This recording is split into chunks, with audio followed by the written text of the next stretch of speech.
that slow burn. Yeah. Okay, now I'm on YouTube, and then last but not least, Facebook.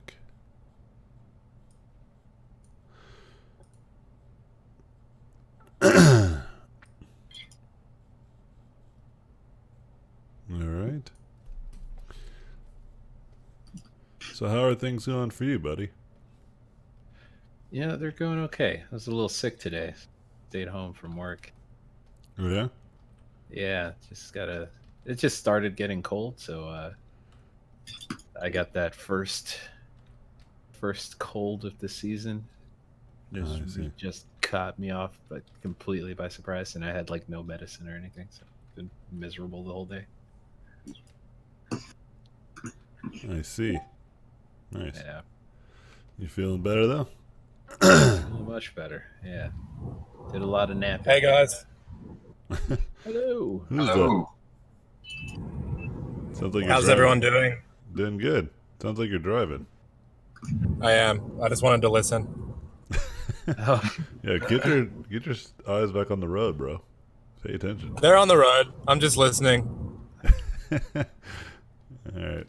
yeah. Yeah, I haven't gotten sick for like a year.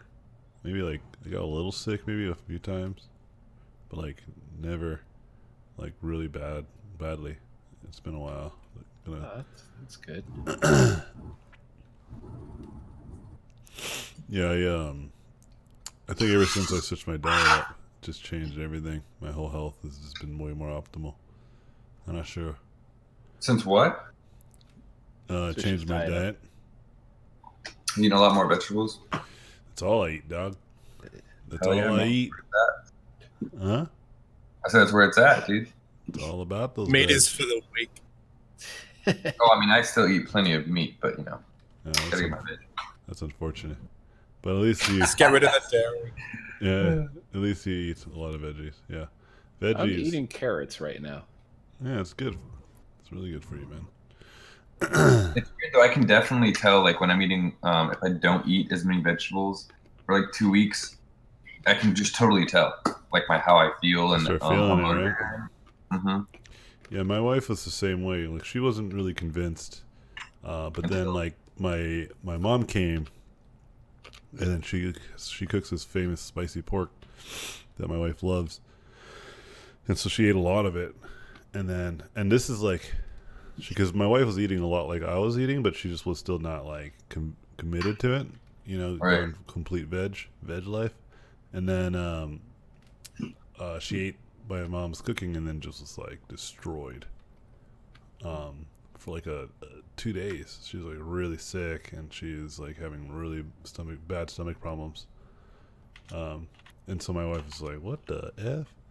And then my son, he was eating what we were cooking him, which was pretty much veg life, and then but he was not committed to it either. And then he went out with his friends to Korean barbecue, and then he was sick for like a whole week. Okay, barbecue. Yeah. Yeah, it's almost immediately what happens. Like especially if you go full throttle, right? Like then going back, I think it devastates you. Yeah. You're saying? Sorry, I interrupted. Sorry, I had really bad skin when I was a kid, like really bad acne, and I cut out all sugar, meat, dairy, and I think it was the petrochemical coloring and all the lollies that I used to eat that actually made my skin worse. But as soon as I cut it out, my skin immediately cleared up. Yes. I think a lot of people don't realize that. Yeah, specifically dairy does that, right? Because of the hormones. Yeah, dairy. It's a pretty bad one. Yeah. It's like literally growth hormone for baby cows. And My mom stopped eating chocolate just because she thought that Yeah. that was causing her to break out, and she hasn't had pimples since. So you know what else will do it? Will be soy. Like I was eating nothing but soy. really, soy? Yeah, because it's the same thing. It's like growth hormone. In fact, I kind of eat very minimal amounts of it. Yeah, I thought soy also had estrogen in it. Yeah, that's not the thing that actually is worrisome about soy. That's actually no big deal. 'Cause I didn't it was like grow. some dude, like I read some article about how some guy he ate a lot of soy, and then he ended up like I guess you know how like some Fake men are more news, like dog. Fake news. prone to like breasts, or just getting like fatty like fat development around their breasts, and I don't know. They were just saying that like him eating a lot of soy, like, and the estrogen created it, so it was easier for him. Fake news, dog. I Maybe mean, there was an outlier, you know. it Maybe could there's be. a. I mean, clearly I didn't do a bunch of research on it. Let me put it to you in this perspective. There's complete cultures that like thrive on soy, like most Asian cultures. I mean, they don't have a man boob epidemic, you know. But Yeah, I didn't necessarily think it was going to be an epidemic. I mean, that's a little. I believe don't eat soy, you grow boobs. yeah, it didn't. That's not actually what happened to me. My IGF levels went really high, which is not good, and then I was breaking out a lot, specifically when I was eating tons of soy, and I mean like tons. You know, I was like, that was kind of like, it was in every meal that I was having, and it's not what you want to do. But yeah, dairy is not great, just isn't. And then yeah, so like cutting that stuff out, especially in my little girl, because she still has some skin problems, but it was bad. Like she was breaking out into rashes and stuff like that. It was crazy. And then we got rid of it, and now she's fine. She doesn't have any rashes. Her skin is still kind of scaly, but it's like, I think that's just how she is. It just was worse with dairy in her life. So what do you drink for milk now, basically? I mean, I drink like nut milk. Yeah, nut milk. It's the way to go with extra That's it, protein. man. I'm drinking some eggnog right now. From what? Eggnog? Eggnog. It's almond eggnog. Oh, yeah. I guess it's So- eggnog's popped out now. So good. AJ, there's a politician in our town that is trying to push to get all canteen items in primary schools changed to just like healthy options. But they just keep getting shut down every time they try and do it. They're like, oh, Don't no, do they it. have to have pie, dairy, and all that stuff. But yeah, it's pretty interesting the political change that's happening in Australia at the moment. Yeah, I just made a post about it. Right, I just posted how like specifically in America, this is true for most Western cultures, though, right? That people are just getting sicker, man. You know? More people are going to the gym. More people are doing a lot of fad diets, right? And they're still dying, still getting sick. Yeah. And so, like, you have to start to think that there's a problem that's systematic. You know? There definitely is. Nothing makes me more angry than when you see like a family of 4 young kids and their parents are stuffing their face full of McDonald's or KFC or whatever the fuck it is. Yeah. It just I don't get why they can do that and then go, oh, why is my kid ADD like a lot worse now? It's because they're pumping him full of sugar and stuff they're not supposed to have. Yeah, specifically processed sugars, right? It's not great. I think Yeah, natural yeah, sugars yeah. are But it's so fine. tasty, You know, though. stuff like from potatoes, fruits, stuff that's not like it comes with fiber, right? It comes with micronutrients. It's not just straight up. Like I agree with you. Like it's not like Coke, because there's an argument that you'd hear against the vegan days. Well, I have a friend who's vegan, who's really unhealthy. So, well, yeah, Coca-Cola is vegan. Oreo cookies are vegan. You know, vegan doesn't necessarily equate equal to healthy. You know, it's No. you have better chances. Like there's one of my favorite doctors. He talked about the specific thing. He said back in the day, before there was a lot of processed foods and stuff, going vegetarian or vegan generally made healthier people because there wasn't any of these like substitutes and alternatives. You know. But he said now that's changed, so people need to be a lot more aware of that, right? Like you can't just assume now that just because it's veggie, that it's good for you, because it could be pumped with a lot of stuff, just like any other thing, right? It's not exclusive to vegan foods. like any processed food, like this stuff you're mentioning, McDonald's, for instance. You know, they cut a lot of corners to make that burger very affordable. You know? Yeah. That's like all the vegetarian options that you can buy in most restaurants now. If you actually look at the ingredients in it, it's just garbage. You like, I could make something better that would taste better, Mm-hmm. but bottom line is all they care about.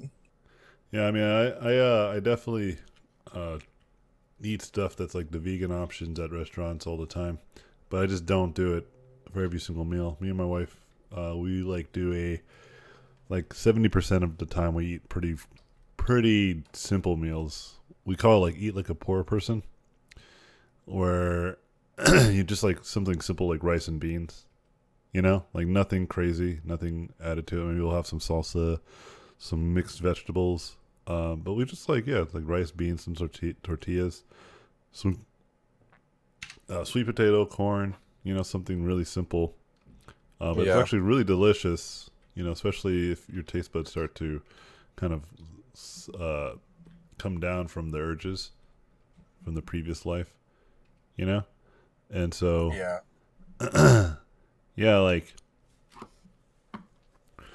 I think it's really important, man. Like, I have like kids, dude, and I don't want my kids to get really unhealthy. And like, it's one thing if like I'm doing whatever the hell I want and eating all this terrible food, like, you know, Yeah. at least in the past. But it's another thing if my kids are doing it because they have no choice. You know, like, You don't want them to think it's common practice or Yeah. anything like that. like, my son gets it. My little baby boy, he gets it. He understands. My daughter, like, because she was like 3, yeah, like maybe 3.5 before we started switching our diet. You know, Yeah. so for her, it still was very much ingrained in her. You know, but my boys, not even my baby right now, like he's completely veg life baby. He's growing Are healthy. any of your kids in school Huh? at the moment? Are any of your kids in school at the moment? Yeah. I have teenager, and then I have my girl, but she just broke her collarbone, so she's out of school for a little bit. But then, yeah, she's a kindergartner. So do they give them lots of food at Oh like no, we at don't let them eat kindergarten? anything there. No, Yeah, we make awesome. their food for them. That's good. Yeah, that's good. Yeah, you kidding me, dude? Yeah, I know what they say. No, was just checking. That's one thing that happens when you go veg life, right? Like you just become way more alert to what's in the foods that are around you. I think that's like Yeah. probably the best part of the transition for me was that I just was reading labels more so than I did before. Before I didn't really care, but now I like read labels like every single thing that I eat, just to see the nutrients and see what's in it. You know. And I didn't do that before. And I encourage people to do that often. It just seems like a lot of work, but I mean, after doing it for about like what, like a year maybe? Like, yeah, doing it for like a whole year, you just start to be aware what's in food. You just kind of know what it's made of. And that's Yeah, I actually guess pretty great. The first few weeks of doing that would be hard, but it's like anything. If you do it for long enough, it becomes second nature to do that. Yeah. So some people are just really lazy and don't want to read the ingredients on their stuff, and if that's the life they want to live, then cool. But yeah, Yeah, well, it's a combination. It's a combination. Yeah, you can tell I'm running on fumes right now. Yeah, the baby has been keeping us up, and I didn't sleep properly, but it's all right. I was actually gonna go straight to bed right now, but then I was like, I kind of want to stream a little bit. So it's a combination of like laziness and like ignorance. Ignorance, yeah, that's a good one. Like that's a good word because like people just don't know, right? They just assume. And if you put someone's like life in danger and they can see the real potential life-threatening symptoms of their behavior, you know, generally people start to behave a little differently. But then what works even better is when they actually are diagnosed. You know, it's not better overall. Like, I would not want that to happen to people, but that just works. It's like one of the most effective things. It's the whole Sometimes thing, like, it's they need. Yeah. yeah, it's the whole thing of like people don't recognize like the hurdles of other people. Like, why should I worry about that person? And then all of a sudden, something in their life involves that kind of demographic or something like that. Like, for instance, like a person who may have been opposed to gay marriage, but then finds out that their child is gay. You know, then they change their tune. Yeah. It's the same kind of thing with health. Like, you know, you can tell people this and you can explain stuff to them, but then they won't really challenge that until they have a stroke. And then they're like, oh yeah, maybe I should consider this, or something else, some other chronic disease surfaces. So for instance, me, like what happened was that I was working out a lot. So I was drinking lots of protein shakes and eating lots of meat. And I was getting buffer and stronger, but then I was getting these massive headaches. It just was I felt actually worse. I was getting tired, more tired. Because whenever I go and try to accomplish something, I generally go relatively hard, especially if I'm really into it, you know? And so I really was into weight training. At one point I was lifting, like, I was bench pressing nearly 300 pounds, and then I was like squatting nearly like 400 pounds, and then deadlifting 400 pounds, you know? So I was really strong, but that's because I was drinking like cow growth hormone like every minute, you know? And it worked, and also it grew my muscles, but also grew the tumor. And so, but I didn't know that, right? I go to doctors and I was like, yeah, I have this headache, man, and like it sucks. And they're just like, you just don't sleep enough, man. And I'm like, what? That can't be accurate. and then I just kept going, and eventually my wife was very persistent and helped me get through a lot of it. And eventually we had a neurologist basically say, oh no, you got a tumor in your head. And I'm like, oh. You go back to that doctor and be like, I hate you. Oh yeah, I always think about doing that because I should. Because that person, if I didn't do anything, maybe I would have died. And he would have not. Think of how many people he's misdiagnosed that could be living with. Why you'd want to go back and mention it. Be like, you know, you should probably take your job a little more seriously. Yeah. So yeah. There's a friend of ours who died because of something very similar. So I actually agree.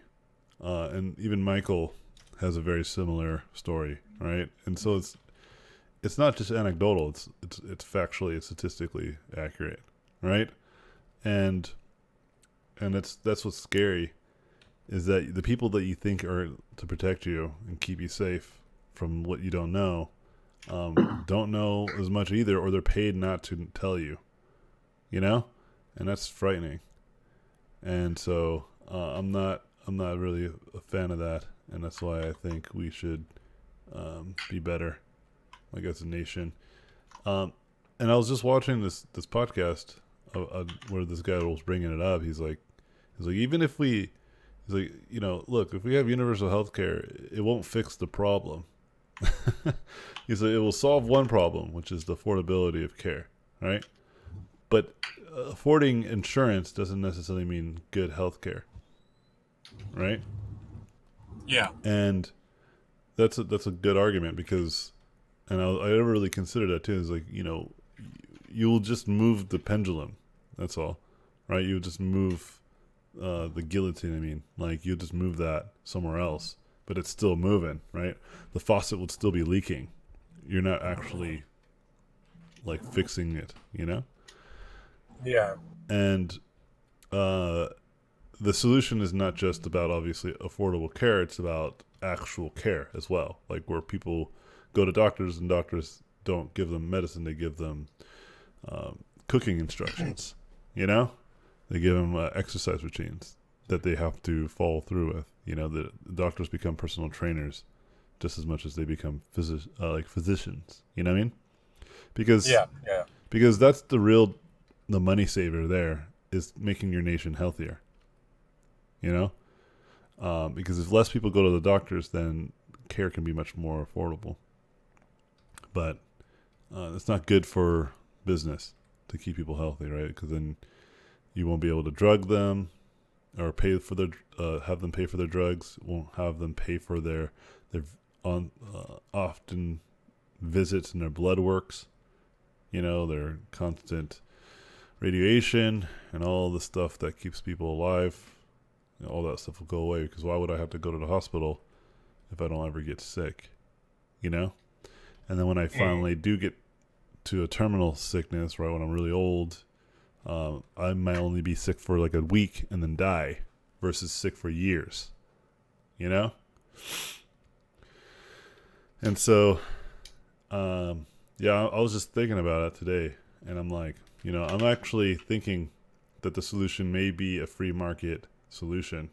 And I was opposed to a free market solution several months ago, but now I'm thinking that might be the only one that we can have alongside a universal, right? You kind of have to have both, but I think the ultimate one will be the one where you take one or two doctors who build a really strong, you know, business, very similar to like Netflix, a subscription model business that just trains their patients how to stay alive, and they just pay the subscription fee, and this doctor will check in on them, and then you just build an organization around that, where you just pay a few. You don't have to have a large facility anymore, right? You just have, because your patients won't get nearly as sick as much. Well, you know, part of what you're talking about here is shifting the profit motive from wanting people to be sick and buying your drugs to ensuring that they stay healthy, but you're still making money.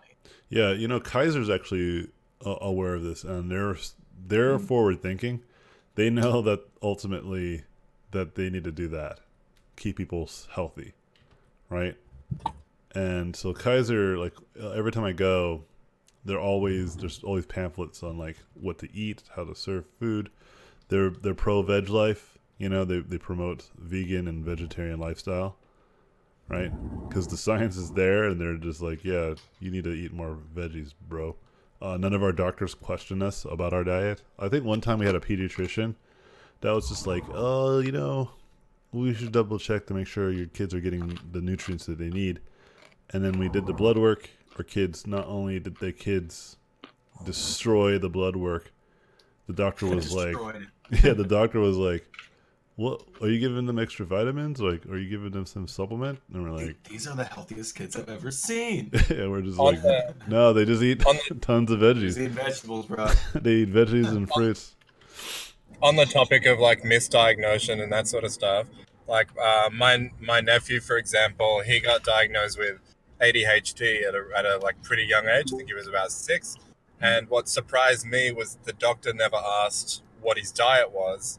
And then, you know, 5-6 years down the track, after they're spending all this money on ADHD medication, he took him to a dietitian, and they went, well, what's he eating? They changed his diet, and all of the symptoms of ADHD went away. They went and got him checked at a doctor again, and they're like, he never had ADHD. His diet was just really bad.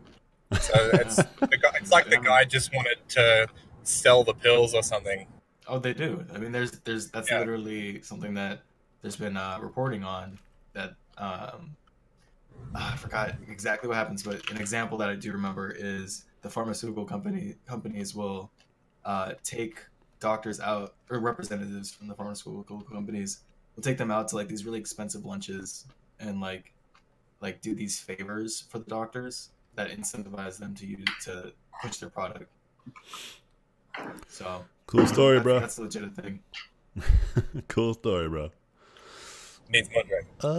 America, daughter of drugs. Yeah, you know, the war of drugs, it seems like they went in the wrong direction. Definitely. Yeah, Definitely. They're like, you know, why don't we like put all these hippies who are against the Vietnam War and black people in jail, and then drug the living fucking hell out of all the baby boomers. Legal slavery, yo. So in Australia, marijuana is illegal, right? And there's all these stories that have been popping up in the news about, there's one in Tasmania where a father got arrested because he was giving his autistic son like THC kind of oil to help with his seizures, or to help with something that was wrong with him, and they arrested him and charged him for supplying an illicit drug to a minor, and he ended up in prison, like for trying to help his son. Like, it's just so annoying. It's like the government are just backwards thinking. They're just thinking about the profit of these big corporations, not what could actually help people. Yeah, so don't get the like. So this like, I think that's a fair point, and I think it's easy to get twisted that the government is out to get you, right? Oh, I'm not like that. Yeah, I get what you. Yeah, but like, you're not wrong. It's like the government's fucking us over, and they're doing it for corporate money, and that's where you need to start.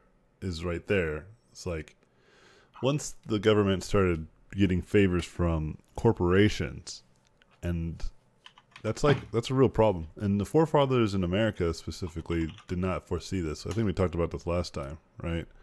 Like Yeah, we did. they just did not foresee this. You know, they thought business is a good thing, which I agree with their earlier sentiment, but they didn't expect. Well, this is like the dark side of capitalism, you know? Yeah, you there's all this debate about you know, socialism at its core is really bad, and I agree with that, right? Like if you go full throttle, but even then, it's just because it gets corrupted, right? And so you need like a way to checks and balances. And same thing with communism, right? Like same thing with communism and all these other everybody like I forget what the saying was. Was it something like along the lines of there's no government system that's good, but the one we got is the best that's out there, right? Like Yeah, all of it's them like suck. America has a crappy government, but it's the best one. Yeah, Something like that. Like democracy is the best form of government. Democracy is the worst form of government, except for every other form. Yeah, something along those lines, which makes a lot of sense to me. So it seems like we need to invent a new one, right? And I think there's it's a little bit of both, right? I think it's a little bit of like strong social programs and strong free market programs, right? You have free market programs that help push innovation and bring things of market value down so that people can afford really amazing, you know, or get access to amazing tools and technology. I think a lot of that, you know? yeah, and I agree, but I think a lot of that goes back also like we need to educate people to like think critically to be able. So that's the second point. Then we would need, you know, government to not be dictated by free market, that is autonomous to the free market, and it actually has the authority to regulate the free market to prevent them from taking advantage of you know, selling to people who may not like. For instance, McDonald's is a great example, right? Of they did nothing wrong inherently. You understand? Same thing like with tobacco, right? Let's look at tobacco, and then let's look at McDonald's. So tobacco sells cigarettes. Cigarettes give people lung cancer, and they still sell cigarettes, and people still buy cigarettes, even though all the evidence is there, and pretty much everybody knows that they're terrible for you. And right? cigarettes can't advertise, but you can advertise. They can't advertise. They can't do any of that. That's like the government coming down and say, look, you can't be telling people to be drinking bleach, right? So you can't be telling people to smoke your things. It's just not good tactics, bro. But yet, people still go and smoke, right? Mm-hmm. And so my point is that, like, you know, let's say that you were even marketing to consumers to buy cigarettes, right? Let's say they're still legal and whatever, right? You know, it's still free choice. You understand? Like, I understand it's manipulative, and there's ways to convince people to think that it's not as bad, right? But at the end of the day, it is people's choice, right? No one's being forced. And I think the reason why probably cigarettes specifically got destroyed when it came to like regulations versus like alcohol. Alcohol isn't inherently addictive, right? It can be, but it's not like literally addictive like cigarettes were, you know? And I guess that's my point, is that, you know, when you think of it from the angle of like a right-leaning thinker, they're thinking like people's free choice, right? people's civil liberties. You know, business is great. And what did that person do wrong by making money? You know, if they just made money and everything about what they did was technically legal, right? What did they actually do wrong? You might ethically disagree with it. You might actually think that it sucks. But if I were to say, now let's use McDonald's, if I just sell burgers that are like $1 and they're just basically just grind up meat remains, you know? And even if I tell you, yo, this is just like straight up the remains of like whatever's left over. And we just put it in a patty and we're just putting They'd still eat it. And they still eat it. You know? And then like is McDonald's truly the enemy here? Right? Especially if lots and lots of people keep eating it, you know, and keep buying into it, right? Yeah, that's that's the dollar thing.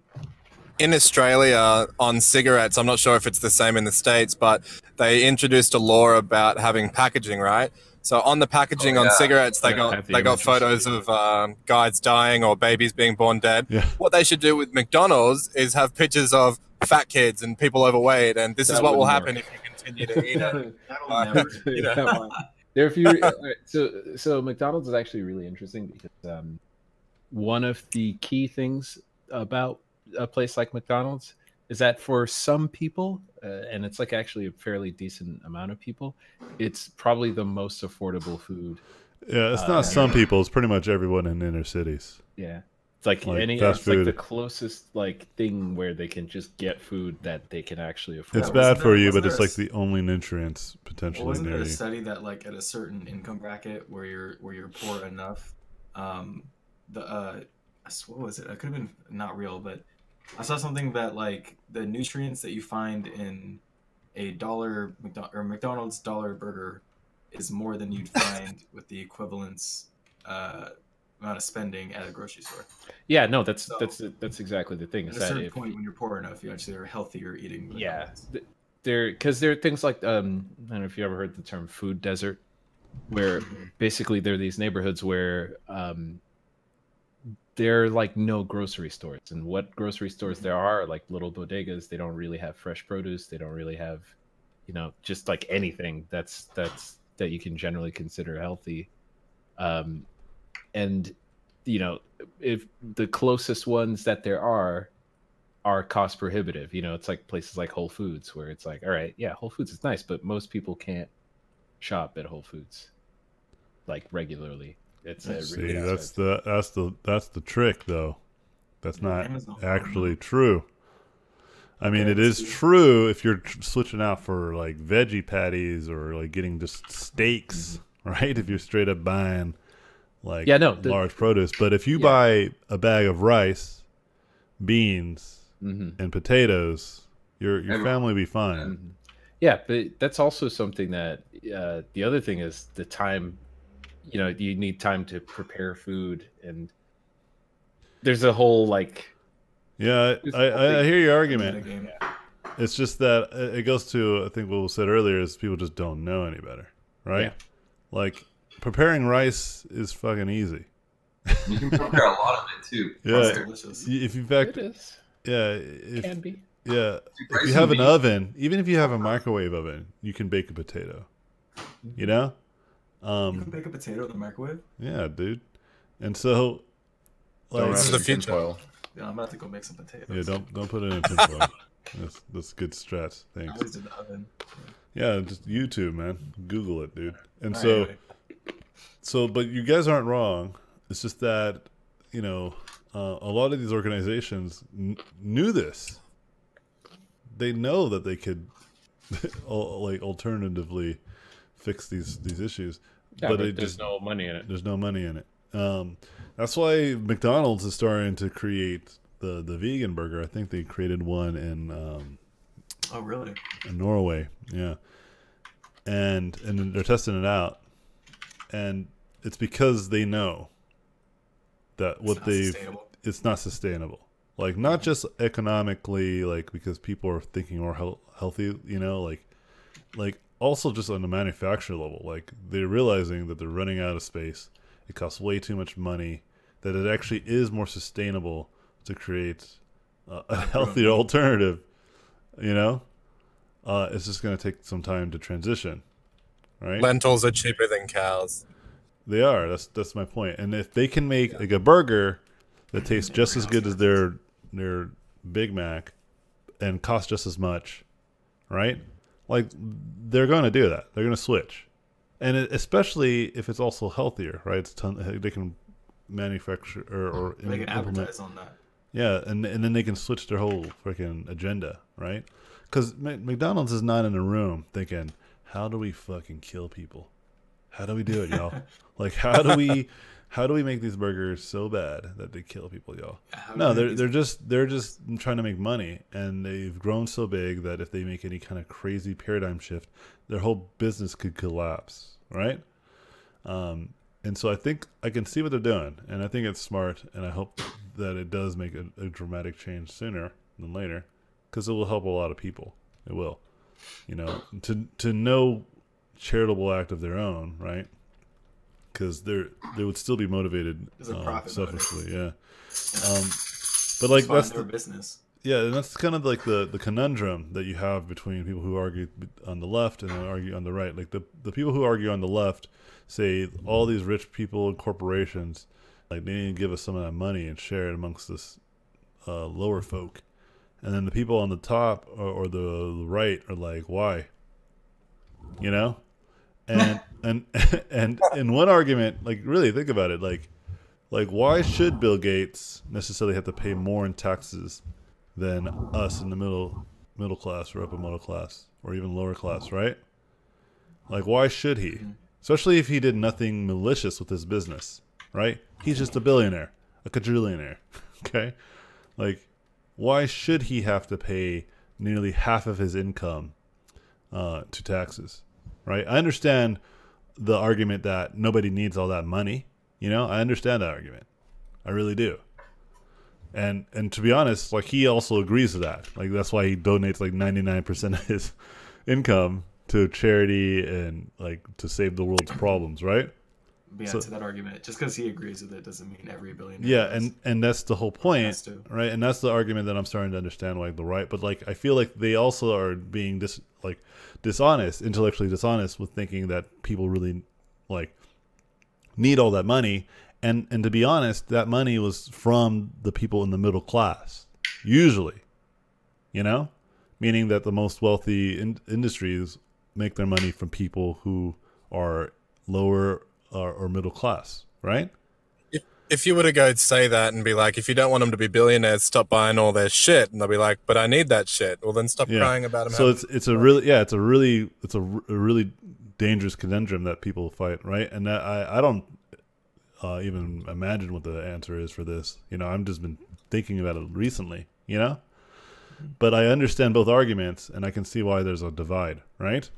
And I feel like we need a new system. Right, where they can understand both arguments and they can see the ethical. Because for instance, if I was a quadrillionaire, if a multi-quadrillionaire, like I think I would follow in the steps of Bill Gates and other philanthropists, right? Like use all that extra access to help people, you know. But there's just some billionaires that just say, "Nah, fuck that. I don't give a fuck. I don't give a fuck about people." I need another yacht. Yeah, I need another yacht. And again, it's like, okay, like. Is that illegal, being greedy? You know? No. We don't like it. Like society, we all agree that being greedy is like not cool, man. It's uncool. Like we teach our kids to share, right, and all that good stuff. But like if my kid like won a race, right, and then he or she won $100 of that race, and then the race owners or the people who were running the race said, okay, well now give everybody else in the race $1. My kid would be like, the fuck? And then I would be fuck like, that. The fuck? You know, it's like, well, look, we got to let them have some of that money too. And I don't think that's a fair comparison. It's an extreme, gross exaggeration of the system. Oh, oversimplified. Yeah, it's oversimplified, right? But I think a lot of when people think this way, they think that way. And I generally think that there is, like, I think Bernie Sanders had tax plans that made sense to me. For instance, like he was saying, like if you are making over like $10 million in your income, like, and I believe it was like up to $10 million, you're taxed like everyone else, right? It's like equal, easy peasies, right? But then once you go past 10 million, then the tax increases. Okay. And so I understand that logic, and I think I agree with that at some level, because what he's basically saying is like, yeah, you do deserve a lot of the money that you've earned, just like everyone else, right? But you have to also understand that a lot of that money, if kept to a few people, doesn't mean it circulates back into our system. We need to take that money to create more potential consumers for your businesses, you know? Because then we will get people to have more equity and more money coming in. They don't feel like they're living paycheck by paycheck. You know, they too can feel that they're living the American dream, even if it's at a smaller scale, you know? Yeah. And they become consumers that will feed the capitalist machine. There was I can't remember if it was Warren Buffett, Carl Icahn, or some other billionaire who was just like, at a certain point, with the amount of money you're making, it's no longer about your hard work. It's about circumstance. You know, where they say like, yeah, all the top CEOs, you know, they're all working X amount of hours. You know, there's only so much hard work a person can literally do. And then at a certain point, it's just being in the right place at the right time. Well, they create assets, right? So they create things that make money without them doing anything. Right? At least that's what's like. For instance, Bill Gates, I don't think walks into board meetings for Xbox. You know what I mean? Like, I don't think he's like, so what are you guys doing with the Xbox X? Oh, I don't give a fuck because I'm like saving the world. Like, just give me my paycheck, donate 99% of that. Well, yeah, they can get to a point where they have so much money that their money makes money. Yeah, absolutely. And here's a conundrum that occurred to me too, and it specifically came up with like the estate tax. Basically, people who die still have to pay taxes on their estate even though they're dead, right? I understand why that sucks, but it made me start thinking about like that whole situation. That like if I'm super wealthy, of course I want to give a lot of my wealth and fortune to my children, and literally my children could have done nothing, nothing to earn that money. I did all the work, and I worked my ass off, and it is fair to say that my children can deserve that life because I worked hard enough for both their lifetimes, right? For my lifetime and theirs, you know? And I built a legacy not just for my own life, but also for their life. But then you may end up putting the money in the hands of people that are not necessarily qualified to have all that money, right? Like even if they're my children, you know, you can't never. It's kind of an unspoken thing. You don't really talk too much shit about your own children. I mean, even like the Weinstein situation, right, with the Harvey Weinstein. Like apparently his brother might have ratted him out, you know, but his brother for years knew his brother was that way, and was just trying to like get him out of it. And he's like, "This is bad, dude. You know, you're destroying our name." And so I think he just got fed up with it, and that's why he threw him under the bus. But like, imagine he did that for decades, you know? So getting back to my point is that like, you know, what if my kids are just like a bunch of dickheads and they're just filthy rich now just because of what I did, you know? And then they take all that money and they have no concept of the world that they live in. You know, they sensor underneath, getting it fixed. Thanks, bro. Oh, what happened? Anyway, well, I think that there's a phrase for it where it's like it's a person who is born on third base and thinks they hit a triple.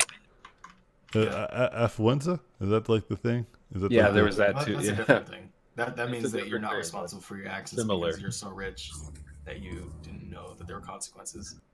Yeah, which I believe. It just sucks that actually is probably reality, right? Like I believe that. I believe there might be people that have no concept of like the world that they're actually living. Yeah, and I really believe that, and I really believe that they genuinely don't know, you know, which seems like how would you not know that shit?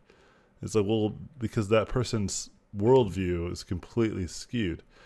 You could flip it on the other end. Nobody complains about the other side of the spectrum, like someone who comes from a really poor country, you know, and then they come to the States and they're like living in like a crack house and they're thinking this is like a mansion, like they struck gold, you know, because where they came from, there was no houses, you know, they lived in the streets, right, and there was like barely any food and clean water. So even though there was a running sink and it was like a dirty sink that people probably urined in as well, you know, in the context of someone who lives like in Irvine, like me, which is a really nice city, right?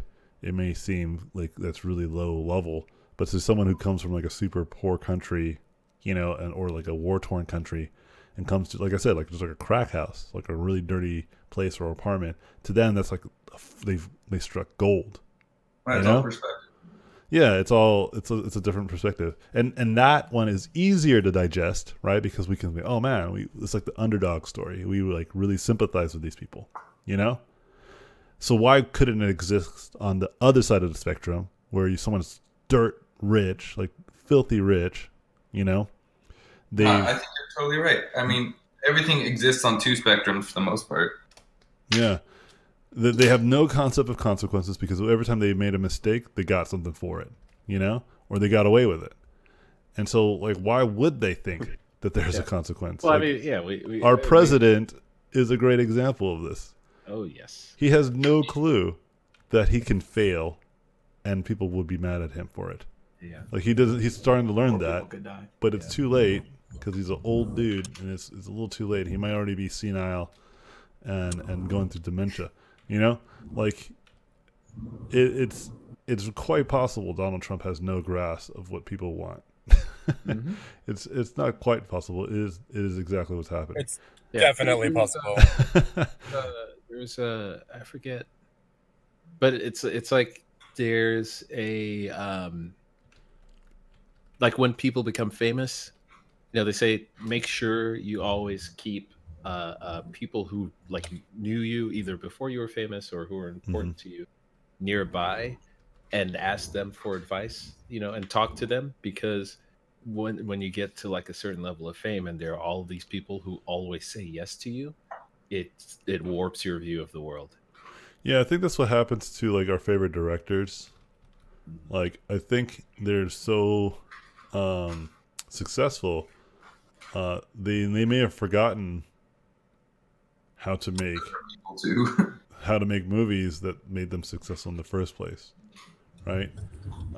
Quentin Tarantino is very aware of this. Actually, he's very cognitive of this. He even admits that he's going to try to like make like X amount of movies, and once he's done, knowing full well that there will be a point where he will just lose touch, you know. Because like, so think about like someone like Sylvester Stallone, right? When he made Rocky, he was living Rocky. You know what I mean? Like that was his life. Like he was basing it off his own experience, you know. But eventually he will just grow past that. Yeah. You know, and he may even forget what that life was like because he's made a name for himself. He's become successful and These are all. The movie I'm about to talk about is garbage, but it's a good example. You take the first Fast and the Furious and compare it I to love the that eighth movie. one. What the fuck? How did street racing go to that? Like action packed. Aren't they, Exactly. aren't they in espionage. space now? Love those movies. Like they're good to sit through, but I mean, how did they go from the street racer undercover cop to running away from a fucking submarine in a Lamborghini? Like, I don't get it. Like to a spy movie, pretty much. Yeah, exactly. And how did they? I bet when they made the first one, they never thought that that's what it would be at the end. Well. Let's examine this, because the first one wasn't really about speed racing, about street racing. It was about an undercover cop trying to catch a gang. Yeah. I understand. Which I guess is pretty. It's It's espionage. funny how we went from thing all over. socioeconomic problems to now defending Fast and the Furious franchise. No, But you know what? can get back on topic I if want to you go want. down this route, though. I do. He's Because like, I also Okay. love Fast and the Furious. So I will Dude, yeah, defend I it. love those movies. They're so fun. But someone wanted to make one final point on the last thing we were talking about? Yeah. No? Oh, wait. What? Yeah? What was you going to say? Oh no, you go. Make your final point. Oh no, I didn't have any. I'm ready to just switch Oh. over. Okay. The government needs to So- stop taking money for corporations. Capitalism at its extreme is not great. Socialism at its extreme is not so great. We need a new government, right? We need to And figure don't eat something out. dairy. Yeah, I mean, I And think don't it's eat dairy. Yeah, that's the moral of Toys. today's stream. Tight. And now, why Fast and Furious is one of the greatest film franchises Oh to god. ever hit the cinematic. Dude, Now let's talk about the real issues, the things that people real Real really, issues, guys. the things that people really struggle with in their life. First world problems, though. Underestimating Fast and Furious films. Yeah. Guys, So, you guys are laughing. so about what it. was that you said? Garbage was the name of the documentary. No, I meant like Sorry. I thought you were talking about Fast and Furious. And He was calling Fast and Furious. Oh, he was just saying it was garbage. There was no Yeah. documentary about. Yeah, that was funny. So wait, what was your assertion? So I can dismantle it. Like, start from the beginning. Oh no, he was saying that he was talking about the way things can start somewhere fairly grounded, but then fly off into the ether. Oh, as that's far as actually like- that's a fair argument. Yeah, Yeah. there's nothing to dispute there. That's absolutely right. Yeah. Yeah, Which- because it is true. It started off like the stakes in the first film were very minimal, right? Yeah. Like it was like someone was gonna go to jail, and then somebody got shot and died, right? And the stakes in the third film, or like the 8th film, or whatever, the 19th film, is like the world, like the world's going to implode. They're going to launch nukes because they have access to this all-seeing computer that like can hack anything. Comes the Are you movie serious? Eagle Eye. And there's Yeah, it's true. That's why there's a submarine at the end of the film, I've never because watched any of them. So. they reactivated like an old Russian submarine or some shit that had a nuke, and they were gonna nuke. Wait, Dang, hold on. If we're spoilers, gonna man. talk. I've If we're seen gonna it. talk about these films, can we talk about how Tyrese Gibson is insane? Yo, Yeah. Tyrese, please Dude, save Tyrese. He is a mental patient, like in the waiting. Please save Tyrese. Tyrese is having a Kanye moment. That's what's Wait, going Dude, on. hold on. yo, yeah, that whole Leave it Dwayne out. Johnson thing's hilarious to No, watch. it's not just that, dude. Like I saw a whole thing on it today, and You like see it with he's his wife. crying and laughing, like one after the other, and then like praying to God, Mm. stomping the ground, like upset that his chef isn't there. Yeah, making breakfast for his but wife. then like yeah. he looks like a psychopath. Like Dude, he's needs going help. through some stuff, man. Going Needs through help, some man. stuff. Actually, that's Right. perfectly on top of what we were saying about like that. Well, then give more milk. Maybe I he guess wants more milk. it's synonymous with the films, right? Well, the films just had to. They kind of just ran their course. Give him some more milk. Like, Sorry, I I was about to say. But that was his. I guess it was his cash cow, and that's what he was banking on for all his money. Yeah, and The Rock came in or something, right? Okay, what happened with the Tyrese? What? Tyrese is like, I guess he was in debt or something. I don't know what exactly it was going on. He basically needed money, but because The Rock canceled, I don't know how The Rock had this much power in the Fast and Furious movies. He just has power in general. I mean, he definitely has power. Didn't he say he was going to run in 2020? Yeah. Yeah, I hope not. Oh, that would be terrible.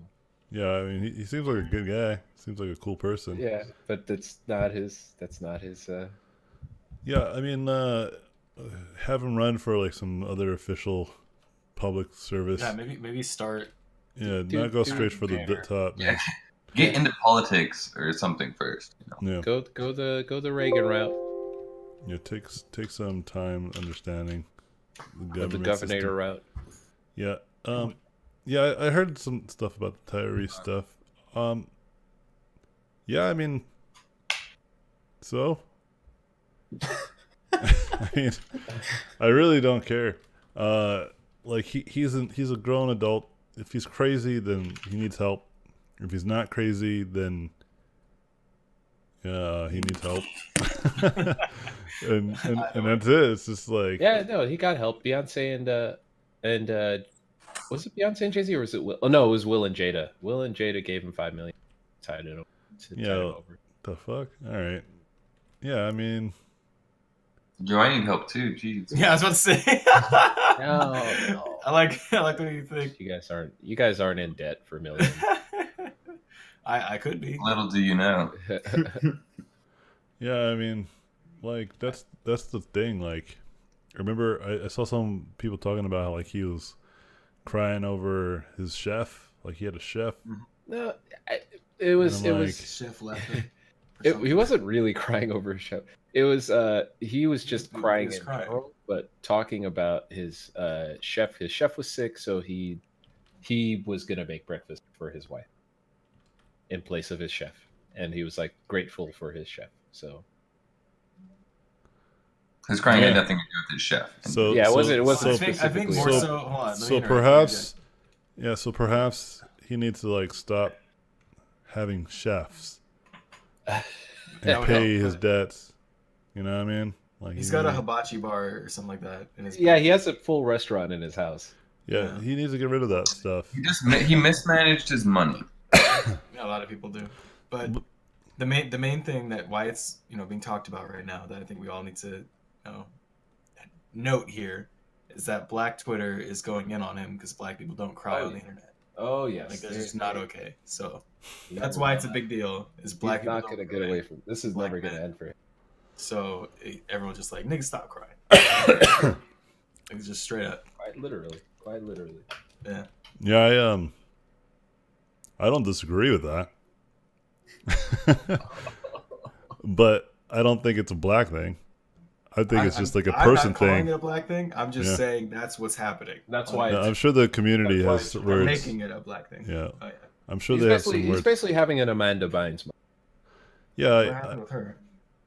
That was a long time ago. I forgot. I Yeah. think No, people she- should be allowed to cry if they're Oh yeah, sad. for sure. Show their emotions, but don't record it and put it on the internet. Yeah, I get sad from time to time, and I don't feel the need to go online and share it. Well, Go With start people. a stream and start but crying. While you're you know what? peeing. Think about it like this though: is how often do regular people just like write a tweet about how they feel, and or post a video about some Yeah, random- and I'm not stuff that's necessarily going on. agreeing with that either. That's what I'm trying to say. Like, No, I know, but I'm saying I don't know if at least this is specific to celebrities. I think it's just because there's somebody to listen. You know Yeah, what I so mean? I treat it like They no longer get to be regular people. I think Tyrese's thing is that he tries very hard to be transparent. I think that's something he makes an effort. Oh, to yeah, do. yeah. Because he's been doing He had he's that been show. doing these videos for years, being just like talking about God and whatnot, and just Mhm. making little videos for his Facebook followers. And because he's just used to that kind of lifestyle, I think he's just open with making that kind of a video where he's going through some stuff and he starts crying. And just to be clear, like whenever people are upset, I do say, you got to have those feelings. You got to feel your feelings. It's okay to cry. It's okay to be upset. But I think where this is a little different is don't put your business out there on the internet. It's just a standard. Yeah. yeah, talk to your close friends, man, and then Yeah. and Well, it then depends though, because I feel like if he's made all these videos, and gotten close to his followers and talked about real stuff, and now he's opening up and he's showing a softer side for whatever reason, I mean, maybe that even shows or would help individuals who, watch it to feel like even closer to him. Be like, hey, man, look, this No, guy goes through all this emotion. I understand that, but it's like the problems that he has, they're not equivalent. Right? No, that's He has true, a but it's not Benihana's their problems. I mean, in it's all his relative. backyard. He That's has relative. a club in his home. He has a Relative. personal chef. Relative. No, like a good example of like relative wealth would be something like maybe like Jimmy Kimmel's kid being sick. Yeah, Jimmy Kimmel, Yeah, because yeah. that That's does not affect him, or he's not unaffected by that because of his wealth, right? He's still affected by that. And so even if you're poor or rich, you can have sick children, right? And that's why he became he became like an advocate for healthcare, right? Because he realized, I'm lucky, dude. Like, if I didn't have this stuff, like my kid might have been dead. And Tyrese is like, I got no money. And I'm Yeah. like, Yeah, you were in there's a Transformers sense of awareness. and the Fast and the Furious, two of the biggest franchises in the If you history made bad of. financial choices, that's your problem. Yeah, okay. If you make one or two, it's fine. I get that, right? Or even 3 or 4, or even a dozen. But then if you go online and then start telling people that your life sucks. Well, I'm not. No, see, I'm not. I wasn't necessarily talking about his problem specifically. I was just talking about the idea of him sharing his emotions. And I don't think there's a problem with that. I get that. I'm saying he's like, I understand that sentiment and I understand that empathy. I'm just like, not for him. Yeah, Okay. Like it's very specific. Like, would you feel bad for like the Nazi guy who ran over the girl at Charlottesville? No, right? Because he made some terrible choices and he got someone murdered. You know? Context matters is what I'm trying to get at. And I'm not comparing Tyrese to that dude. I'm saying there's nuance, right? So for instance, the Kaepernick guy who took a knee, right? Right. He donates a lot of his money. He's not working because nobody's hiring him, right? Because of his free speech and his sense of what he believed in. Whether you disagree or not, right? He got punished for what he believes in, which in a lot of circles, people don't like that. But depending on which side you swing, you're either in favor of what happened or you're not, right? I'm consistent on this. If people just voice a nonviolent opinion, right? And especially a non-offensive opinion, they shouldn't get fired. Punished for it. Yeah, you shouldn't get fired. That whole thing was ridiculous. Right? You shouldn't be punished for it. Exactly. I think that's stepping in territory that I do not like. Right?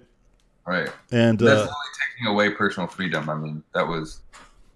Yeah, and so that's different, right? Like if he were to come out and say, "Look, man, like this is starting to now affect me," I think there would be a whole different reception. And I'm positive he probably wouldn't be crying about it either. Okay? Do you see the difference now? Like, do you see kind of how I see this? Yeah, I know, but I still think we're talking about two different things. Because I wasn't talking about him and crying over money or anything. I was talking about the whole. I mean, yes, I agree with you if we're getting to the specifics of that you don't feel empathy for him because of his situation. I don't feel entirely no empathy. I understand. I wasn't. I was saying that I'm not going to like diss him for showing his emotions. You know. Oh yeah, I get that. I'm not gonna diss him either because he can do whatever he wants with his emotions. That's true. I sit on the same side of that. But my point is that I'm not gonna go out of my way to defend him either.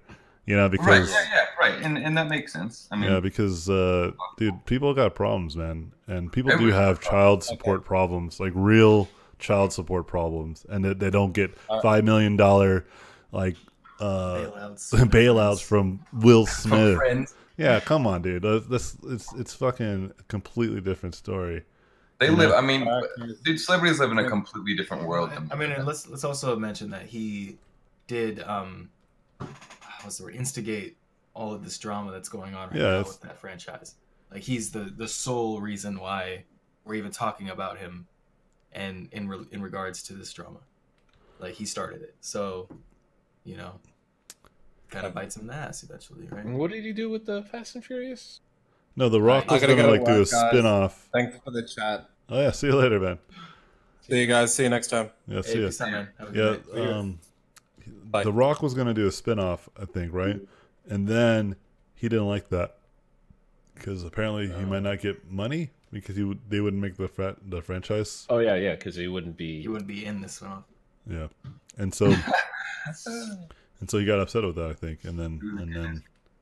Well, and he apparently, like, over time there has been a beef on set between Tyrese and some of the other cast members. So this isn't just like all of a sudden. Oh, Mr. Gibson. Yeah, I'm not.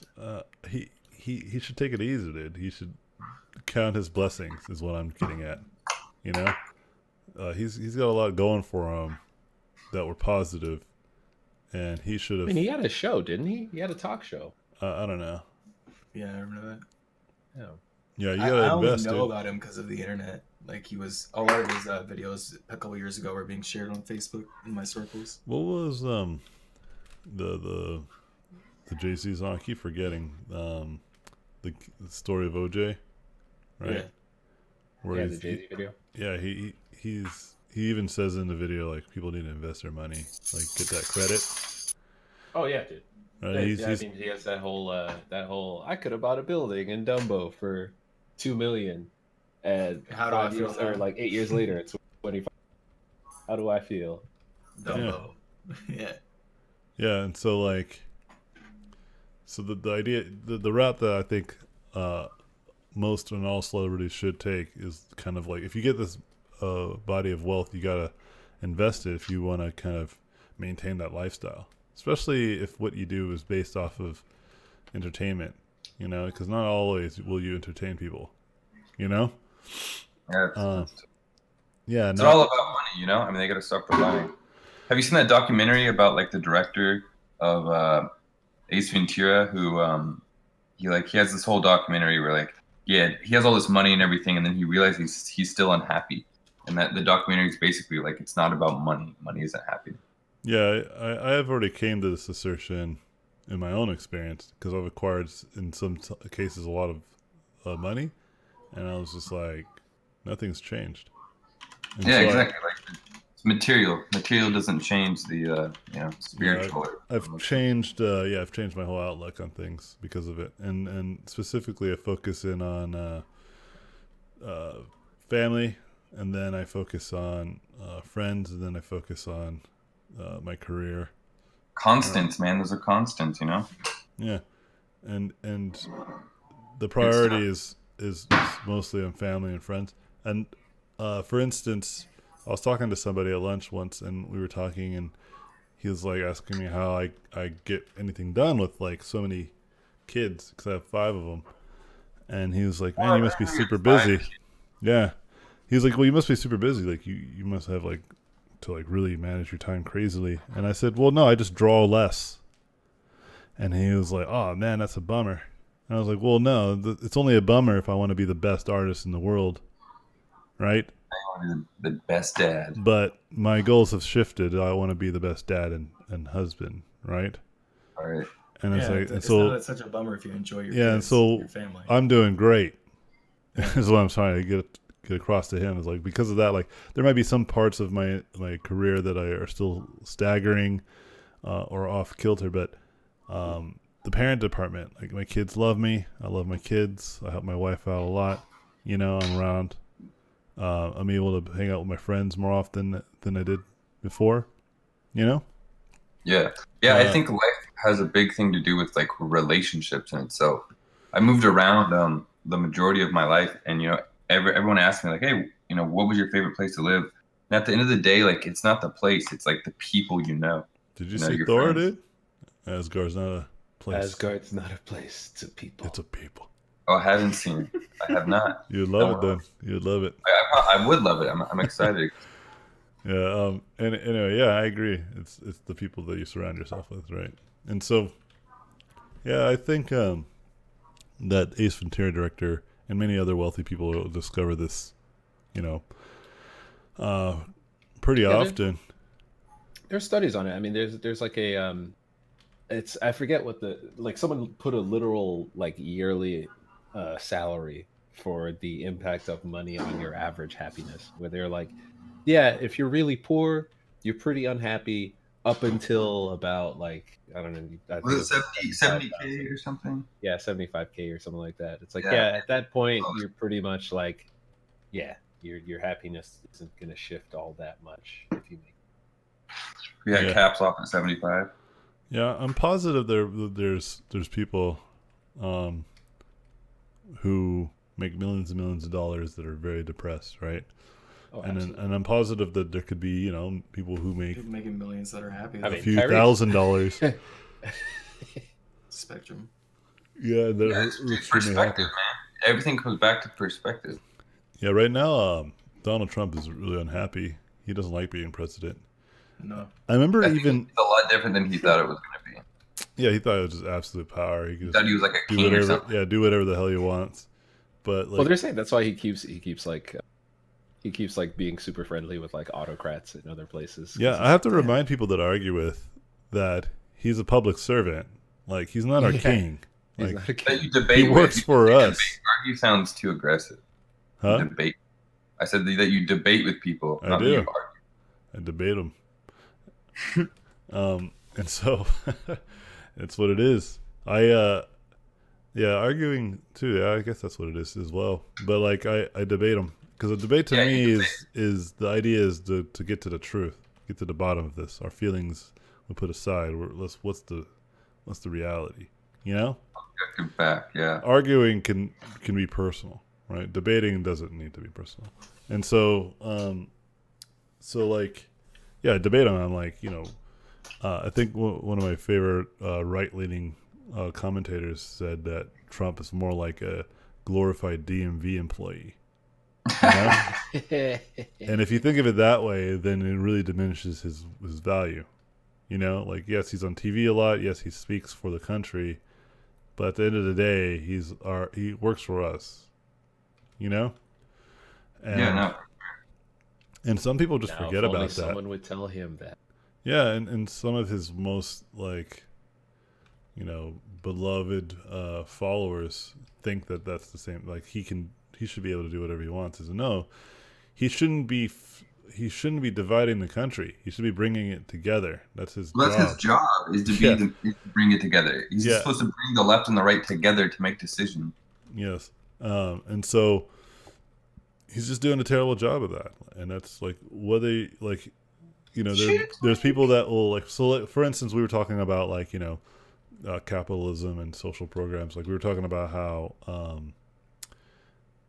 like for instance, I understand why taxing people more sucks, just because they are more wealthy, especially if they didn't do anything malicious to get that wealth, right? They just happen to sell a lot of Stranger Thing dildos. Now they're quadrillionaires, and now we're taxing them more. Yeah, That's ridiculous. Yeah, so we're just taxing them more because they reached a certain bracket. They didn't do anything. They didn't do lobbyists. They didn't. They just happen to sell a really powerful product that people really enjoy. Powerful. and it's just enjoyed by many. Like, why should I? So I understand that argument, right? And then I understand the social arguments as well, right? A president, that's what a president should be doing, right? A president should be like in the middle, right? Thinking, okay. The president should be selling. Selling Stranger Things to dildos. No, like they should genuinely understand, even if They should be bridging the gap. Yeah, they're right leaning, left leaning, whatever, right? Like if they're more on the social programs, that's more left leaning. If they're right leaning, that's why Obama was passing legislation that was more Republican. It just was under a Democrat umbrella, right? So, for instance, Obamacare is like more Republican than people realize, right? Yeah, it was Romney's plan, pretty much. Yeah, and so that's but he tried to get something through, and that was what he could get through. That was like he's like, we need to help some people. My friend phrased it pretty well. He's like, when you have this divided party system, and especially as widely divided, like they're like almost so polar opposite that there's no opportunity for nuance. Yeah. And they're like so party driven as well, like alliance, like they will vote for just party things, even if they disagree with them. And that's right. Stupid. That's a massive issue. Yeah, that's stupid, man. Like if you disagree with it, then don't vote for it. Right. And but like they will do it just because they want to maintain party power, right? And so so you have these programs that get through that may have been done through a Republican or a Democrat or whatever, but most presidents try to find the middle, at least some of the more decent ones. And he's not doing that at all, man. He just is like, whatever, dude. Most hardcore Republican plan. Let's get it through. And then people are like, even Republicans are like, dude. Yeah, Republicans are like, dude, bro. Take it down a notch, man. Relax, dude. Like we're supposed to talk this out a little bit more than just totally fuck over the American people. So I've been reading like Plato's The Republic a little bit, and one interesting thing he says, one of his theories was that the people who need to be running our government need to be, I think they're called unwilling philosophers. And it's this basis, basically like kind of how you think. Like it's all objective. Like that's how you make your decisions, and you think critically to make your decisions, not based on emotion, or parties, things like that. And I mean, I think that's a super great idea. So we talked about Cincinnatus. Cincinnatus. The hell did you call us? So, Cincinnatus is a yeah, you don't cry. Niggas don't cry, dude. Don't you know? Niggas don't cry. You better take it easy, dude. This is the internet. This is the black internet, dude. Black Twitter. Black Twitter. Listen. I'm about to catch these hands, boy. Join Black People Twitter, the Reddit for called Black People Twitter. It is the funniest thing on the planet. Is it like World Star? Is just like it's real hilarious. bad. It's all the memes. All the just like all. It's hilarious. But okay, anyway. Cincinnatus. Now back to Roman history. Cincinnatus is basically someone who's brought up as an example of the perfect kind of leader, that he sort of doesn't want the power that he's given in the moment he's given it, but then because of that, he never gets carried away. Like he just comes in, takes over Rome, and runs everything, wins the war, and then as soon as he's no longer needed in that capacity, he's just like, all right, I'm just gonna go back and farm you guys. Oh, dude, yeah, I didn't know about that. That's an interesting concept. There's a TV show that's based off of that, isn't there? Where like it was like the 19th candidate or something like that, or the 19th, maybe I haven't seen it. Has like Keith Sutherland, I think is his name. Is the guy from Soul 24. Survivor. Oh, Designated Survivor. Designated Survivor. Kiefer Sutherland, yeah. The guy that was the designated survivor, is that what it was? Mm-hmm. Yeah, so basically there's like a system in place. So if the president is assassinated, then there goes the vice president. The vice president goes to Speaker of the House, I believe, and then it keeps going down, right? Yeah. And so basically the premise of this TV show was that what if it goes all the way down to the person who's not corrupt? How would that person run the country? Right? So basically it was like some kind of, I don't know what happens. But The like, entire everybody just Capitol dies. building blows up. Yeah, everyone Hey, except what's that movie where everyone dies in paranormal The ways? Postman. No, like the Independence Day. No, there's like, oh my god, there's like Jurassic a carnival. World. Oh my god, no, dude. Like, no, you son of a bitch. All right, there was one scene where they're in like Black Twitter. Great movie. What is it? I'm gonna find out. I'll be back. Yeah. Continue. So listen, Next time don't start with the one I wasn't- where everyone dies. I wasn't Because- trolling with the Postman Oh, my. because in the Postman, that's what happens. Kevin Costner, because he's the last postal employee, is now the head of the post department of the U.S. Postal Service, and the head of the U.S. Postal Service is in that chain of like, if enough people die. Really? that's the president. Damn, man, they like Oh, the Postmaster General. Yeah. that's crazy. Yeah. I guess I'm gonna go sign up to be a postman. You know, Just in there's like case, dude. Just in there's like case. I was Final watching- Destination. Oh, Final Destination. Final Destination. There we go. Anyway, I would not have Everyone guessed doesn't that die. from what you said. well, everyone dies and they can't stop No, from not dying. everyone. Yeah, that's the Yeah, whole. no, I thing. thought the whole point was like that one person who doesn't die. Yeah. Wait, does one person not die? Yeah, I thought he like beats the You've beats. That's how Clearly- they. That's how clearly they have keep not making seen the it. movies. Nah, I don't watch. There's a lot of always movies, one person who continuously. survives. They're like, all right, well, the next movie. No, How's I that thought the whole person? idea was Yeah, in the like- next like, movie they have to go everyone find knows that they're one gonna person die. who died. Well, everyone dies, and then like they go back, and everyone tries to prevent their own death, but they can't. It's Yeah, just, yeah, like, well- it's a whole movie Oh, about- yeah. No, I they see what can. Yeah. They just have to like. It just jumps to the next person, and Yeah. then it goes around and around. Yeah. Like there's a famous scene with Stifler where he saves the person that was before him, and he forgets who's next. Right? He's like it's like saving him from like a train, getting run over by a train. Yeah. So Yeah, he he's saves like, oh, him, wait, no, it's me. and he's like, "Oh, who's next?" And then the train like hits like a metal bolt and cuts his head off. He's like, "Oh, you were next." Good times. Yeah, and so Kept- Good time. kept that order. in that's mind. another franchise that I love, but I don't know, they haven't made any good ones. Like to me, those ones are great because those are like Mousetrap the movie. You know, Hmm. Well, yeah, It's just- they're all like, yeah. they set it up right. They have like all those stuff lying around. Like they have the shampoo by the door, and they have like the little unplug is next to some water, Bro, and you're just it's like, time for oh, how's this gonna go? It's a Rube Goldberg device. That's the name of and then someone dies at the end. Yeah, I was gonna say that's the name of the thing. It's called the Rube Goldberg, where it's just like a whole bunch of different mechanisms that all end in doing something really simple. Hold on, I want to segue. I'm gonna take control here. Let's talk about Lion King. All right, Lion King what happened with live Lion King? action cast. Has anyone seen it? Wait, Yeah, was that's that? it. It's I thought it was a perfect. joke. I didn't know. I didn't know thought this that was totally a gonna joke. happen. No, it's legit, dude. And they have so many great actors and actresses doing the voices. I'm hyped. Yeah, they got James Earl Jones doing Mufasa. It's original. He has to. dude.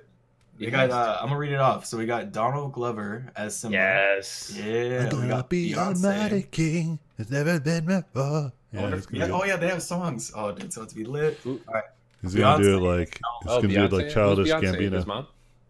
dude. We got Beyonce's Nala. We got James Earl Nala Jones. is the Nala? girlfriend, right? Yeah. Pretty sure, yeah. I thought they were cousins.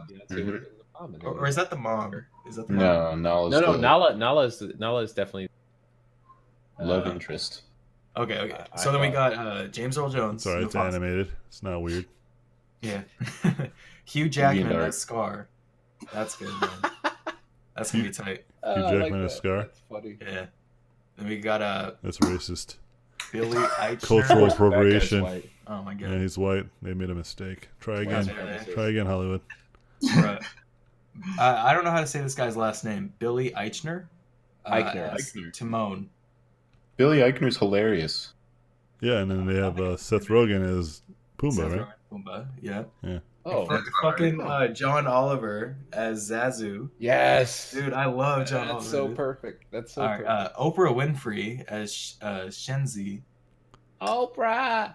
Steve Buscemi as Bonsai. Or I bad thought it was a joke. I was like, they would no way all these people would be in this. Dude, they have so Oh, they many. did have Lion to be. It's King's such a legend, big- dude. such Dude, a this is about to be big lit, dude. franchise. All right, Alan Tudyk as Ed. Tudyk. That's a watch from I've seen him Serenity and stuff. / Morgan Freeman as Rafiki. Ha! That's Okay. perfect. You know, I kind of don't like that. Oh, Yeah, no? Rafiki is supposed to be bizarre, right? Yeah, Morgan Yeah. could do that. But I'd like expect Can like he, though? Rafiki's Well, I gotta guess you're have right. He's crazy always been accent. that like wise. He's a Some wise wisdom. person. I'm He's sure a very it'll work. wise person. But I just But like, I could it be just a wanted wise the person crazy that's a little African. eccentric? Yeah, who would be a better? Who would be a better? Oh, you know Rafiki? what? They should have done Man's Not Hot. Who? That's not hot. Man's Not Hot. That's not hot. The thing goes grrr, pop. Anyway, Viola Davis as Yep. Sarah B. Gotta have her. Mindy Kaling as Sarafina. Sarafina? I don't know. Why any it's of not those. can't That's not pronounce. from the original movie. That's a nice Jacob Tremblay as young Simba. So they're going from a little white boy to Donald Glover. Wait a minute. I'm curious here. Cultural appropriation, man. If it's Alright. it's live action? Yeah, it's live yeah, action, it's but supposed to be. there's gonna be like lions. It's like Oh, how it's like live action the Jungle way Book. the play is. They're saying it's going to be No, like no, no, Jungle it's- Book. And it's Yeah, like the we see Jungle live Book. action, They remade the like It's like the Jungle Book. Jungle Book, but with epic. They're calling it the live Jungle action Book. 'cause it's gonna Okay, be yeah. like hyper real. Yeah, Yeah, so yeah. there's not gonna Oh. be people, so it's gonna be completely. So it's not people. It's like live action CGI. CG. Yeah. Yeah. See, at first I thought it was people, and I was like, this is totally a joke. I mean, right?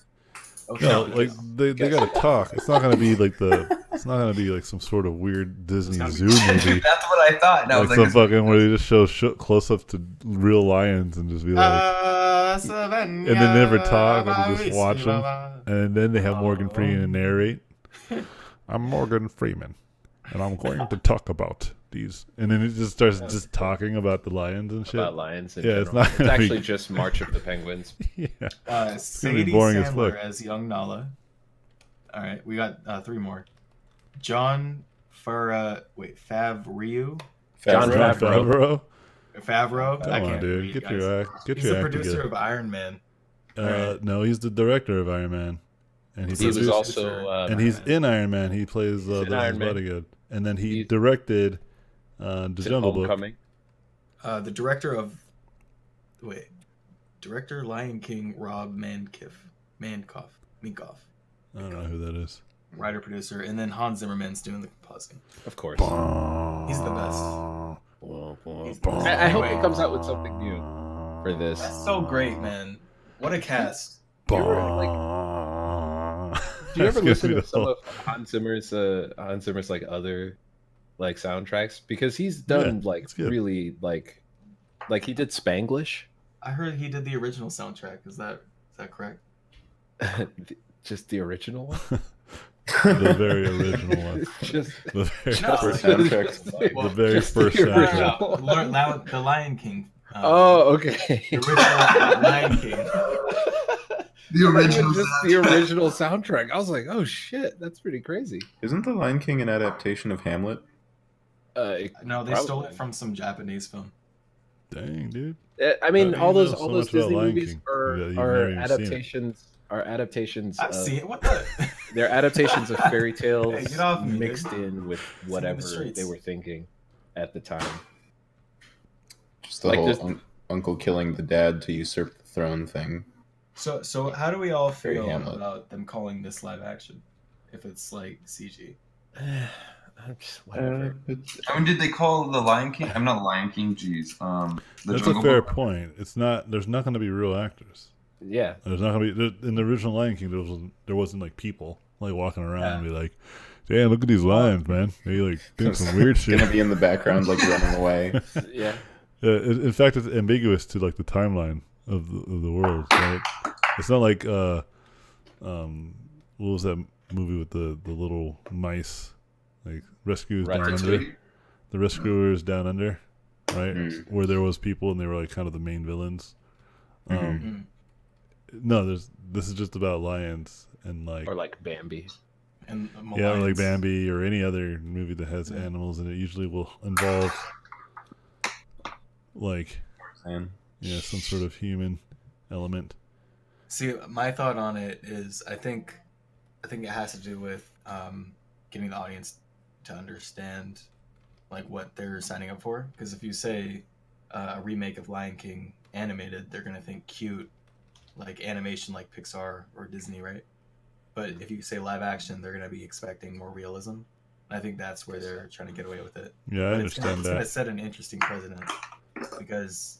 I mean, in that case, you could have said that the World of Warcraft film was live action, right? Yeah. Well, it was because they had. They did have live action. It has more live action than this movie will. Yeah. What movie? Sure. Yeah, like the dinosaur movie, right? The movie Dinosaur. Remember that one? That was like entirely CG as well, right? Yeah, but it was considered animated film, and it was like completely realistic. Or even like the Tom Hanks one where he's like on a train with Santa. Oh, the Polar Express. Yeah. Oh, like, God. That was also considered an animation. Tintin. Well, Tintin, I think it makes more sense because at least their proportions were exaggerated.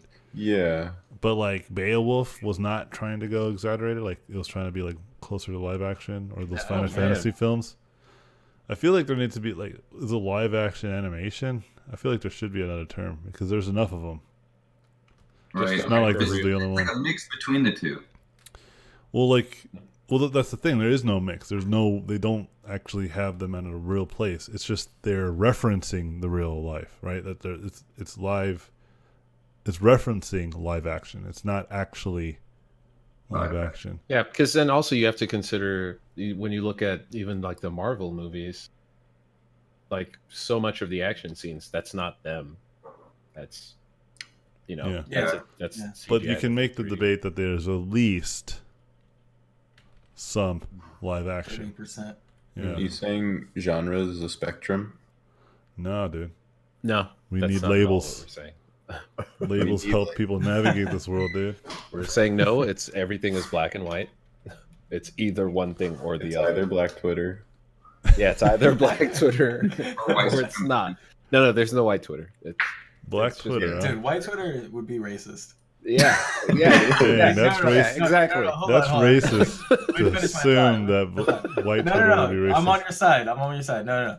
You're what I white. mean by that is it would You're be white perceived. supremacist. It would be perceived as racist because if you put white in front of anything and like section, It's racist. That's right. It's racist. Like, Except for Christmas. like they don't get And anything. snow. Okay, I'm on the black people Twitter. Okay. Which one should In the I stream. mask off beam? I'm afraid actually. I don't really want to look at some of these. You know what? Yeah. You might actually. You Yeah, might actually. yeah. Does it? Is it locked for you, or you can read stuff? Because there was a point in Might be time where locked. you had to actually prove to them that No, you were I'm- black. No way, dude. That was the time.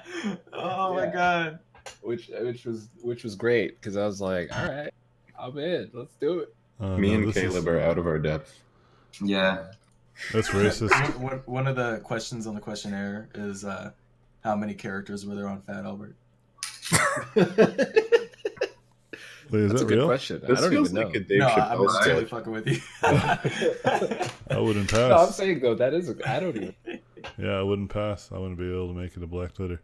I would halfway make it. I could no, dude. I was just like, Kentucky. It's fine. We're okay. Yeah. That's funny. Anyway, man. Lion King is title fluid. Yeah. Title fluid. Title fluid. Yeah, I mean, sounds like a great cast, dude. I'm excited for it. I love Lion King, dude. Lion King is one of my favorite Disney movies of all time. Shit, I might just go. That watch was my Lion favorite. King right now. Yeah, what was my second favorite? I think Mulan's my second favorite. Mulan was dope, dude. It's not, Isn't there Mulan's supposed to be great. live action for that too? That would be gnarly, dude. Like a proper live action, Yeah. or like. yeah, that's what No, I but heard. you That know would what be they might good, do? man. Yeah, Who I'm would it Google be made by? Directed by John Woo. Mulan. That's racist. Because I'm like, Live. because what if they do it and it's just like The Wall Part 2? The Wall Part 2. Yeah. Oh, with Matt Damon? Matt Damon. Yeah. I Mulan shows up in. no, The it'll Wall. just be Milan. It'll just be It's, the Disney Mulan. readapt. Yeah, they are doing it. Yeah, it'd be Set to be adapted released to. 2019. Oh, that's cool, man. I'm down for that. Milan's great. It's a great story, dude. It's really good. So it, good. it pulls the heartstrings. Artemis Fowl is another one that's coming soon. They're gonna do it upright too. All right. I want to see Peter Pan back. I used to love that fool. But I feel like we've had enough Peter Pan. Come on, man. Yeah, they actually just came out with a film that was about Did Peter they? Pan. Yeah. They've never done a good one. There I was want the NBC Peter Pan. special No, they too. did. They did Hook, which was a really cool spin-off Oh, I of the never idea. saw Hook. Okay. Dude, it's Yeah. really good. That's It's, on me. it's the idea that Pan. Hook was solid. Yeah, it's the idea that Pan goes back and he like becomes a lawyer and Grows up. and then he goes back to Neverland to save his kids, but then he's like this sham of an adult. Yeah, It's and they're good, just, like, and really- Robin Williams is Peter Pan. That It's sounds great. sad. No, it's really It's funny. It's sad. It's a fun ride, and it I'll pulls your check that out. heartstrings. It's got what's his name, Dante Basco, who's never aged. Yeah, it sends a powerful idea of this, because Peter Pan's, I think the original premise of it is just the whole idea of growing up sucks, Yeah. and then Hook's like the premise is like growing up is inevitable, but it's like how much do you let growing up change you, right? That's kind of the idea, Yeah. and then that's why it's good. It's like it has a very solid message, and so like keep that kid inside of you kind of attitude. Yeah. And Robin Williams is really good at that because he was really good at being serious and also really playful. And so, Who did he play? Damn it. He plays Peter Pan. he plays Peter Pan. Oh. Yeah. That's what I'm saying. Like he grows up and he's like He's the like dad, grown ass Peter Pan. and he forgets about Neverland and everything, and he starts to remember. And then you have those famous scenes where like Rufio is like shit talking him at like the dinner table, and then they keep shit talking each other in a playful way, and then he throws like they're pretending to eat like food, and then he's like, well, I forget what he says, but he says something. He gets him, and he like pretends to pull back the spoon to throw some food at his face, and then when he lets go, there's actual food. Wait, are we talking about the old? Yeah, I don't the know Hook. why it just The Hook, clicked. yeah. For And some then- reason, when you said Hook, I'm like, oh, this new movie, and then no, No, this dude. is Look No, at the Hook, bro. we loop back. Way man. back. yeah, no, this is good stuff. Yeah, and then they're like, Peter, you believe. Yeah, he believes. And then it's like a really powerful moment. And you're just like, oh, dude, being a kid again. Yeah, and it's great, and they all have like real food, and then they go nuts and have a food fight, and you're just like, oh man, Neverland would be dope. It's funny. It's funny you mentioned all this because apparently Dante Vasco, that played Rufio, was kickstarting a prequel to Hook. Oh, really? Yeah, I don't think anyone wants to watch that though. I think that's called Peter Pan. Because No, but it's about Rufio. It's about AJ changes his no, I tones. think it's called Peter Pan. Yeah. And Rufio is just a fucking dickhead. Nobody cares about that goddamn idiot. Yeah, AJ was just sitting here praising it. He was like, "Oh man, good times!" Like that movie is like, "Hey man, there might be a prequel." It's like, no, but screw Rufio. No, he's making a point. Screw Rufio. His point is right though. It's called Peter Pan. It's the prequel. yeah, fair. It's fair. Like, what would that be like? That would be like really praising Finding Dory, and then being like, you know, we should make a prequel. We should make a prequel where the father clownfish looks for his son clownfish, and then they stumble upon Dory in the way. What should we call that? But this would be about after Peter leaves and before he comes back. I get it. It's just funny. Yeah, and it's called Bangarang. Yeah. No, I get it. It's just funny to just make fun of it. I get that there would be some time in between, you know, but it's just a hilarious idea that there is already a prequel. It's like Rogue One, right? Rogue One is like the in-betweener between the prequels. And it's actually more on the back end, or more on the front end of the original films. Yeah. Because like that last scene like leads to the opening scene. Yeah. That was a really cool thing that they did. Yeah, I liked it a lot. It was a really cool moment in the theater. People are just like, wait a minute. This looks familiar. This is like literally moments later. I love that. I love that a lot. And they solved one of the biggest plot holes ever. Yeah. Like how did they know? Yeah, it's because her father deliberately did that, right? So it's great. So you're like, oh. Yeah, which is funny because I feel like that's like I think that's like a screenwriter's like big like middle finger to every critic ever. Like so many times when people watch a movie, they point something out really up. They're like, why would this thing ever happen? And then they're like, they finally got a chance to be like, this is why. Take that. Take that. Retroactively, go back and give my movie a 10 out of 10. If you don't, I'm gonna see you on Black Twitter. We fixed it. We updated it. There was a patch. It's all good. A patch. They patched the story. We patched it. We patched it with Mads Mikkelsen. Listen, it was just beta up until it was early access. It was early access. Yeah, we didn't have all of the details. We had to make the prequels. We had to make 7. No, you guys watched the development build. Yeah, and this is Suicide Squad was early access. Oh damn! Wait, what? When was early access? Suicide Squad. Oh, because it was just shitty. Oh man. Well, no, because they claim the director's cut has like all the juice that like makes it worth it. Yeah, but nobody cares to buy that. Nobody buys the director's cut except no for people like that. me who are like just nerds and just wants to see everything. Because how often do people buy a DVD of a movie they haven't seen? And Well, if you saw it DVD. and Or a didn't movie like that was critically like shit on. or a DVD, but like you generally buy DVDs for movies you've already seen, and if you didn't like it, you're probably not gonna watch the. Yeah, I can only see buying DVDs these days if it was like 4K content. No, I bought all the Alien movies on DVD, all the original. I buy stuff on Blu-ray. You guys are fools, and so okay, Blu-ray. I still call them DVD. Yeah, that's crazy branding. I stopped buying them, but I used to buy them all the time, specifically to watch the director's cuts and the behind the scenes. Oh yeah. Yeah, I love that stuff, man. That's why I started. The scenes I could see. Yeah, that's why I started to kind of be more critical of like our own peers whenever they criticize movies. Because you listen to like the director's cuts and like watch the behind the scenes, you can tell like they had like a different vision, and sometimes we can't get it all in, you know.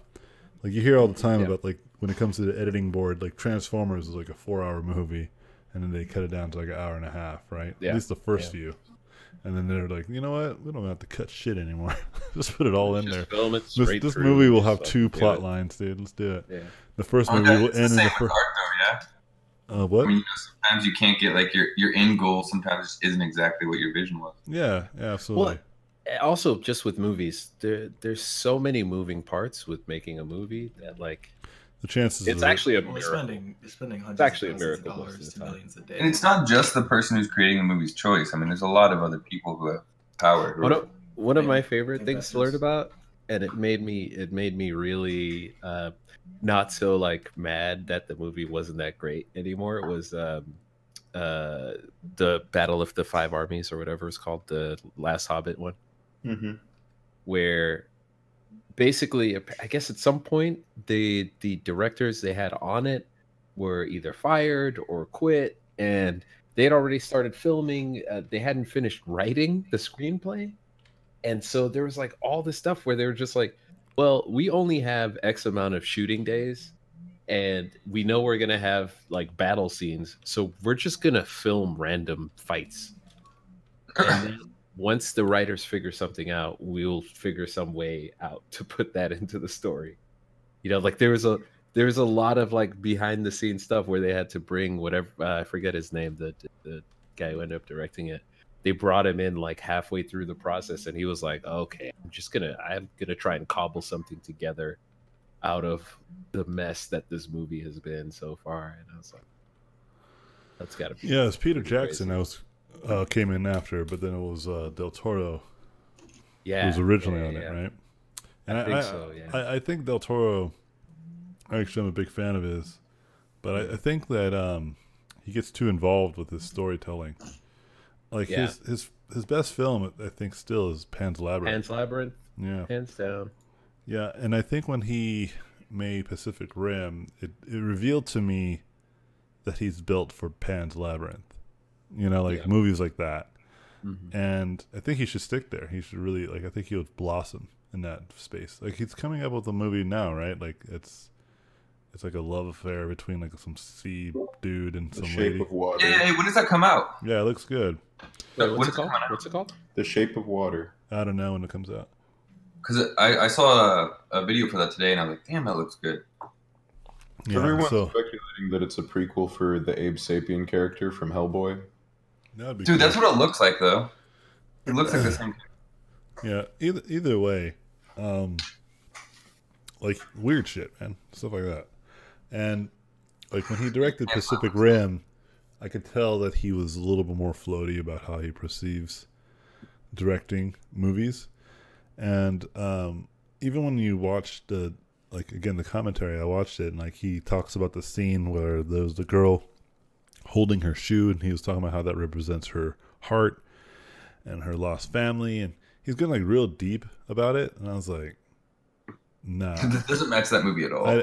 I did not get that vibe. I wasn't thinking, oh, that's her heart, dude, and like she's sad about her family, and her blue represents her innocence. I didn't think that at all. I What is this? like, In I was like, Pan's why the Labyrinth? fuck is she fucking up? No, this is Pacific Rim. I was like, why the hell is she fucking up the training right now with her goddamn dream? Yeah, there was a lot of That was my movies thought. that like get all sentimental, like in stories. Yeah, It was well, like action film. yeah. The argument I have every time about that movie specifically was that the movie was about giant robots punching giant monsters, Yeah, pretty much. Yeah. and it just needed to stick to that. You know, like so we talked about like Thor. Like Thor understood what it needed to do. You know, space Viking movie, right? And that's why it's blossoming to be a mega hit. You know, and anyone who doesn't understand that, right? That movies can just be fun. You know, you don't have to explain every little, like if you really think about like all the different things that they introduce in the Thor Ragnarok movie, for instance, like all the little stuff, like the people and the environments and the locations and like the celebrate, like there's a lot of stuff that happens, but they don't ever explain any of it really, right? Because they're just too busy having a good time, right? They're just too busy on the adventure. There's no time for exposition. And It's if they- also not necessarily important. For a yeah, lot of it. and if they stop to explain stuff, that's when I think you lose people, because people will generally just be like here's a here's a great example. Like when he goes through the chair and like he's like going through that weird Wonderland thing that resembles and they Willy play the Wonka. Wonka music, and Yeah. it's triggered. It's just like funny, dude. It's like a moment, and it's hilarious. It doesn't explain why they have to go through this process and why they have to be, treated in this way. Why is Thor, the god of thunder, really like contained by a little chip on his neck? You know, he's like summoning lightning from the heavens, but then you just press a button, you subdue him. Nobody ever explains that because he just gets subdued. That's it. Don't worry about it. Okay, and it's great. So that way you can move the movie along, right? Because once you start to create like rules that people then can question, even more thoroughly, like maybe people don't even think about that, right? Maybe the focus groups didn't even consider that was a thing that he should have been easily overcoming, right? But like that's my point. Like in Pacific Rim spends like the first 20 minutes teaching us what happened, why the Pacific Rim. Yeah, like here's how I always imagine what they could have done, right? They should have just, in the beginning of the film they have the brothers going, like dan dan dan, or going into the ocean saving a little fisherman boat. I think all that's great. It's really cinematic, and they beat the living shit out of the robot, the monster. That's it. Like there's no drama. It's just they just beat the shit out of him, right? Just like you show the brotherly love, you show the brotherly comedy. You show that they get along really well. You see that there's some emotional attachment. You don't just say they're brothers and then we just assume that they get along. You actually show us why they get along, right? And then they win that battle and they whip some ass. And then you just get the exposition in some subtle ways when they come back to base. And then the general's like, "You guys are getting too cocky." Idris Elba. Right? Yeah. He goes, "You guys, one day you're gonna wreck it all." And then and then they're like, "Whatever, Idris, whatever." And the older brother's like, "Yeah, we got to listen to him now. He's been through a lot. He's seen it the worst. The first war, or whatever." And then that's when you could do a little bit of subtle exposition, right? Talking about like how things were and how they were really a struggle, but now they got that shit up. How much you could speak about the beginning of that movie? Huh? I'm impressed how well you talked about the beginning of that movie. I would never remembered any of that. No, I'm pretty observant, especially the things that I dislike, and so I was just thinking the whole time. I was like, why are you telling me all of this? Like they're not showing me; they're just telling me. Like they're like, "All right, sit down, Anthony. Let's tell you a story. It all started back in West Philadelphia, born and raised in the playground." That's where I spend most of my day. I like when they explain stuff. I mean, I like to hear I like things to be explained. But that's there's better ways of doing it, and there's ways where no, I can agree, but I mean, I still sometimes it's fine. No one explained anything in that movie. It's like it's encapsulated in some things. I think every now and then. Have you ever noticed? And this is something that like gets me all the time as someone who watches anime a lot. How people will be talking to somebody just like as regular dialogue, but they just say their full name and what they do. Yeah, anime is probably my least favorite thing about anime is that they will, and I know why they do it. They do it because it saves animation. Yeah, right? Absolutely. They have those moments. You guys can't see my screen, but those who are watching, they'll just have a moment where they'll like have a character just pan through the screen, and he'll be talking the whole time, and his lips will be barely moving, and it'll be just like, "It all began years ago. I didn't want to fight the battle, but I had to fight. I didn't want to be a part of it. But now I'm part of the war, the biggest war that has ever started." And then it'll like cut to like the other character's reaction to all what is being said, and their eyes are glittering, and they're just like, and then he's just like, they're still explaining, and you see that's why I have so many wrinkles in my face, and this wrinkles will always be there, and without the wrinkles we will never be able to find the treasure that we need to defeat the enemies. And then like this will literally like for 10 minutes. And then the phone rings, he picks up the phone and he's like, "Hello, who's this?" And then he's like, "It's your friend James, the janitor at the..." And You then forgot your It's good latte to on the see show. you, second lieutenant of the Ghost Squadron. And it's just Oh, like, yeah, wait, yeah. what? yeah, and then like the villain would show up right when they're talking and like blow up a building or something, and then the hero is like, his power, No. like inner monologue will go in. His power, he blew up that building without any effort. I can never do anything about that. How did he do that? And then like it shows the villain, and he's like, "You think that you could do this?" And then they just talk and talk Yeah, and it's talk. incredible. But you But forgive, it's, but you it's forgive, soap operas. Anime. but you forgive all of it as Yeah, soon no, as they absolutely. fight. Yeah, yeah. As soon as they Well, start fighting, it's like, Dude, yeah, anime this is fights A lot of It's animation so- is animation. perspective. So like One Punch Man kind of pokes fun at a lot of those tropes Yeah. like that. Oh yeah, I love One Punch Man, Yeah. One There's Punch animes Man, that do that. and Kill la Kill Yeah. because they Kill la are Kill, yeah. satires. Look you.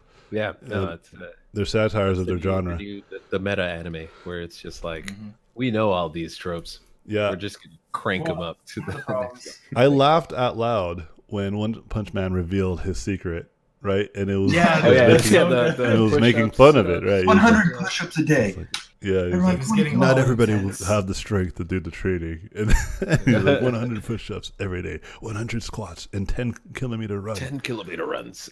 And then his like little like apprentice is like, That's just regular that's strength just training. basic, yeah, that's basic strength Yeah. training.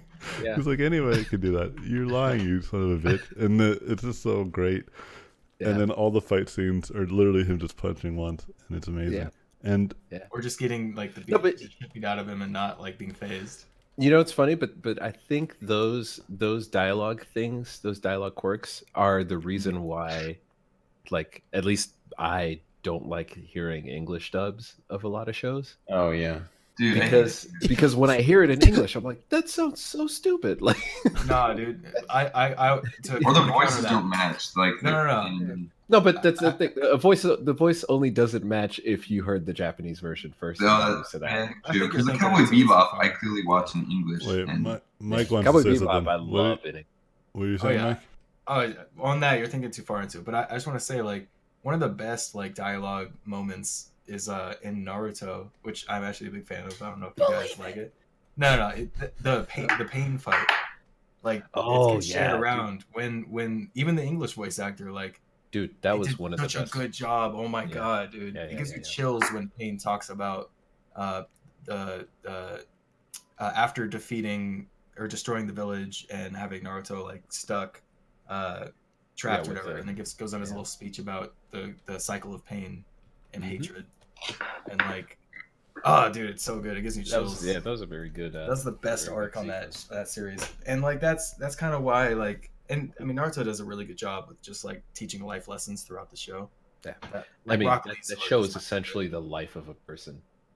Yeah, Like- yeah, dude. I've been watching Boruto. It's not as good, but I still like it. But so I watched- Boruto?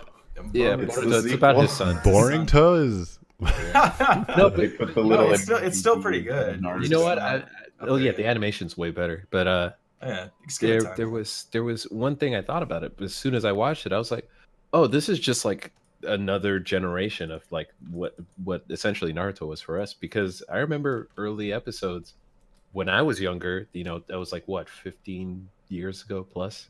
Yeah. And I was like, whoa, this is cool.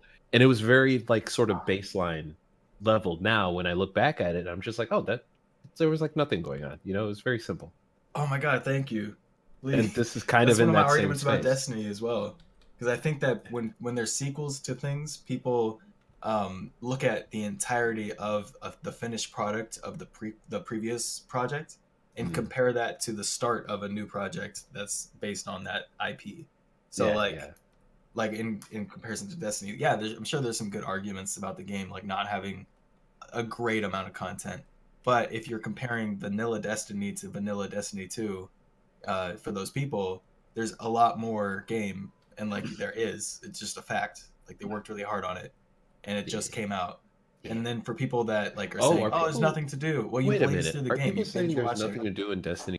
Yeah, I mean that's the main thing. People are like trashing the game for Yeah, not having Destiny enough 1 content, was but people trash blaze through when it. it came out. Like I haven't beat all the content because I just take my time with games. I'm not like obsessed. Didn't you say that in the comments, or did I read that somewhere else? I said in the comments. Dude, Destiny 1 was trash when it came out. There was no Crucible, I never played no Destiny, fucking This is raids. my first one. All of But- that stuff came like a year later. Yeah, so that's why I would compare it to your Oh, comment right man. there on Naruto. Yeah, is yeah. People are saying Boruto isn't so great because this and that. But then I'm like, well, I mean, Naruto when it first started was pretty dull at the beginning. What you're referring to is like nostalgia, right? Yeah, Like people's nostalgia navigates their opinions, and I'm not a big fan Give of. it time, man. Yeah, I'm not a big fan of relying on my nostalgia. Speaking of nostalgia, I just found a Bop It Extreme in my attic. Bop it. Oh man, Twist so it. Classic. I totally played it for like 3 hours the other day. I feel like the 90s were like the best for kids' toys, like those kinds of toys. Nah, dude, Nah, you're using nah. nostalgia, dude. I just No. said. It was the I best. hate that shit. Don't ruin this for me. I'm just saying, dude. I haven't seen any. You're an old man. Bop Its. Dude, you don't go to toy stores I do. I do. and, and Toys these buy days are toys for epic. yourself. I regularly buy toys for nephew, and I just kind of look at it and I'm just like, okay. This Because toy sucks. because Bop for It. one, they have Bop It for kids still today. So that's Yeah, but it's like it's Yeah. not nearly as Exhibit cool. A. But They still but sell Bop when It. it came dummy. out, it was like, damn. Exhibit B. They have like engineering toys. Like I built like a mechanical spider with my kids. Yeah, see, that's too cool. What? What? Your argument That's was like that. that's This is the problem. Your assertion was that. Like I think the toys are cooler. Whatever, man. Alright. Bop It works on like your. No, I said it was the best time for those. I didn't say they were cooler. I guess that's relative to what you consider the best. Yeah. then, Okay. right? Well, we They need to redefine best. Then. They were tacky and fun. I don't know. I love the Get out of here. Go back to Ex- Blake. the Exhibit aesthetic. C, smartphones and apps, dude. They got like games that if I remember I had to go to a place called Game World in my local town. It was basically a thrift store version of GameStop, which is kind of GameStop is already kind of like that, but imagine even more thrifty. Anyway, me and my friend would just sit there for like 4 or 5 hours until they kick us out because we didn't have any systems, man. Yeah. And so we would play them at the actual store. And at the time we were playing the Dreamcast and we were playing Power the good Stone. old days. We loved Power Stone. Good times. Shenmue. Yeah. No, what the? Can I? Shenmue. Do you know where I can find some sailors? That was a trash game. I hated that game. Like, I remember when I was a kid too. I was like, "Why the fuck do I want to play as an adult, just like walking around, just like doing adult stuff?" Just doing regular. That's why I don't like The Sims. No, but you know, I if I describe my favorite, like literally my favorite game of all time that I with my next door neighbor when I was really young, we had basically two games. First game was races where we took marbles. Wait, And Race a Wars? Yeah, We did Race Wars, dude. He We was a went white around the neighborhood. supremacist. I was It Black was Twitter. tight. It was crazy. It was lit. It was lit. No, but we just take marbles and then twirl them in a bowl, and then pretend like they're racing around a track, and then after like an arbitrary number of laps, just declare one of the marbles the winner. And then another game was with the shoebox, and we'd get like sticky tack, like broken door handle, a D battery, whatever random stuff we could find, and basically shake them around in the shoebox and commentate it like a wrestling match, like a pro wrestling match. And like specific movements of the shoebox were like a special move for that The particular 90s object. toys were the best. Yeah, I was about to say See? Rolling marbles in So- the box. ingenuity. No, it's so when I That's moved, nice to know that when you're I moved down to when I Christmas moved to the time. US and I saw like Bop It, I was like, what? That's What like is that, that's like the genuine Twist definition of nostalgia. You were completely Holy shit. coming from a That's such world a with marbles and boxes to just a Shoeboxes. toy that had batteries in it. Action Man? Bro. What is that? Yeah, A you're little McDonald's Ball in a cup. you're a dummy, dude. McDonald's That's- toys? These are terrible toys. the little What? X-Men. Dude, Bop was not a terrible toy. Get Oh, real. No, Boppet's dude, not. Boppet Boppet, like I sucks. said, Boppet's still. Nerf I didn't like guns, Black just Boppet. Nerf guns in general. I wasn't allowed. Nerf I guns wasn't now. allowed. Have you seen to Nerf like guns them. nowadays? Epic, dude. Yeah, they're too epic. I'm just They're amazing. No, they're not. They're amazing, dude. And, Oh, you can actually shoot more than one dart over the Exactly. course of Yeah. 5 hours. They got. I bump remember stocks Super for the- Soakers. for the Nerf gun. Yeah, dude. Yeah, the Nerf guns are like Call of Duty guns. You could get like add-ons and shit. You get a 50 caliber Nerf gun. You can get kill streaks and then call in UAV. Yeah, you call it a Nerf UAV. Yeah, and it's like a little Nerf drone. It's like Oh, has a God. camera on it. That is actually one of the big new toys. Is like these portable laser tag sets. Yeah, dude. I'm That's just fun. saying, toys are dope, man. Like even No, Legos gotten listen. like way Toys are better. dope. Guys, They got toys, way toys, better. toys are dope. They're definitely dope. They're still dope. I'm just saying. These toys, They're too dope. That Boppet is better. they were just the right level of dope. I do think that there's something to be said about limited access, right? I think that's a thing because, like, for instance, my kids are just like addicted to like all the kinds of toys that they can get, Yeah. you know, and all the types that are out there. But like, you know, the reality of what I mean by this is that like Toys R Us are like closing down and stuff because people can just get whatever. Like online, yeah. like some Just go to arbitrary like Amazon. wood maker is making some sort of badass like rubber band gun. Yeah. Like you could buy it from him and he'll just ship it to you. You know, and it's see. like literally like a click away, and so you can get like all sorts of like crazy toys and contractions that you would have never been able to get, even from your major like chains. Yeah, yeah. Absolutely. This is a good example because like I was taking my daughter to Target, right? And I was like, I want to get you guys some Target's toys. got that little toy section. Yeah, and I was like, I'm gonna take you to Target, get some toys. And then I saw Toys R Us, and I was like, well, let's just go there instead. You know, that whole place is built for toys. And she said, I don't want to go to Toys R Us. And I was like, what? What? Yeah, I was like, do you not Nani? know what Toys R Us is? And then she was like, I want to go to Target. They have toys there. And I was like, sweetheart, the name of the store is Toys R Us. And she's like, yeah, but they only have baby stuff. I was like, no, that's Babies R Us. I know you've been there. I know why you're getting confused. But sweetheart, in this store is going to be toys that you could have never imagined. From wall to Wall to wall Toys. toys everywhere, and she was just Toys not having it. everywhere. She just didn't believe me. Yeah. Did you eventually go? Dude, Yeah, all we those went in there. I toys. forced her to go. I was like, "You're gonna go in here, and I'm gonna prove you deathly You're wrong." gonna learn about this Yeah. toys. It's like you gotta enjoy it Toys R before Us. it goes away. It's not gonna exist anymore. And then What was the other one? KB Toys was the other big. KB what? Exactly. KB Toys, yeah. Exactly. KB what? Radio Shack. What? Oh, Radio Shack. Oh, Radio Shack. Oh, yeah, Circuit City. they got I owned. missed that one. They got I used owned. to shop at Radio Shack. Yeah, I'm surprised Best Buy is still around. You know, No, I think Best Buy's doing Best fine, Buy. I think Best Buy literally survives off Black Friday. Black Twitter. Black consoles. Twitter, Black Black Twitter. Twitter. Black Twitter keeps them alive. But No, yeah, because what is? I mean, we hear the same story like every year about like someone got trampled at Best Buy. On, yeah, it's gonna Black happen this year again too, man. Friday. Yeah, it's definitely gonna. happen. I don't Because think they're they'll like, survive we've all got- that stuff. Switch. We've got $300 57-inch TVs. Well, okay. Yeah, I How don't do I know. say no to that? Yeah. But I'm gonna roll out, guys. I was done with this Yeah, good painting stream. like an hour ago. I was just digging around in it. But good talks, guys. Peace out, friends. I'm gonna exit the stream. Twitch Yes, folk, good talk, laters. man. Bye. Facebook folk, laters. Bye. Folks, later. And then you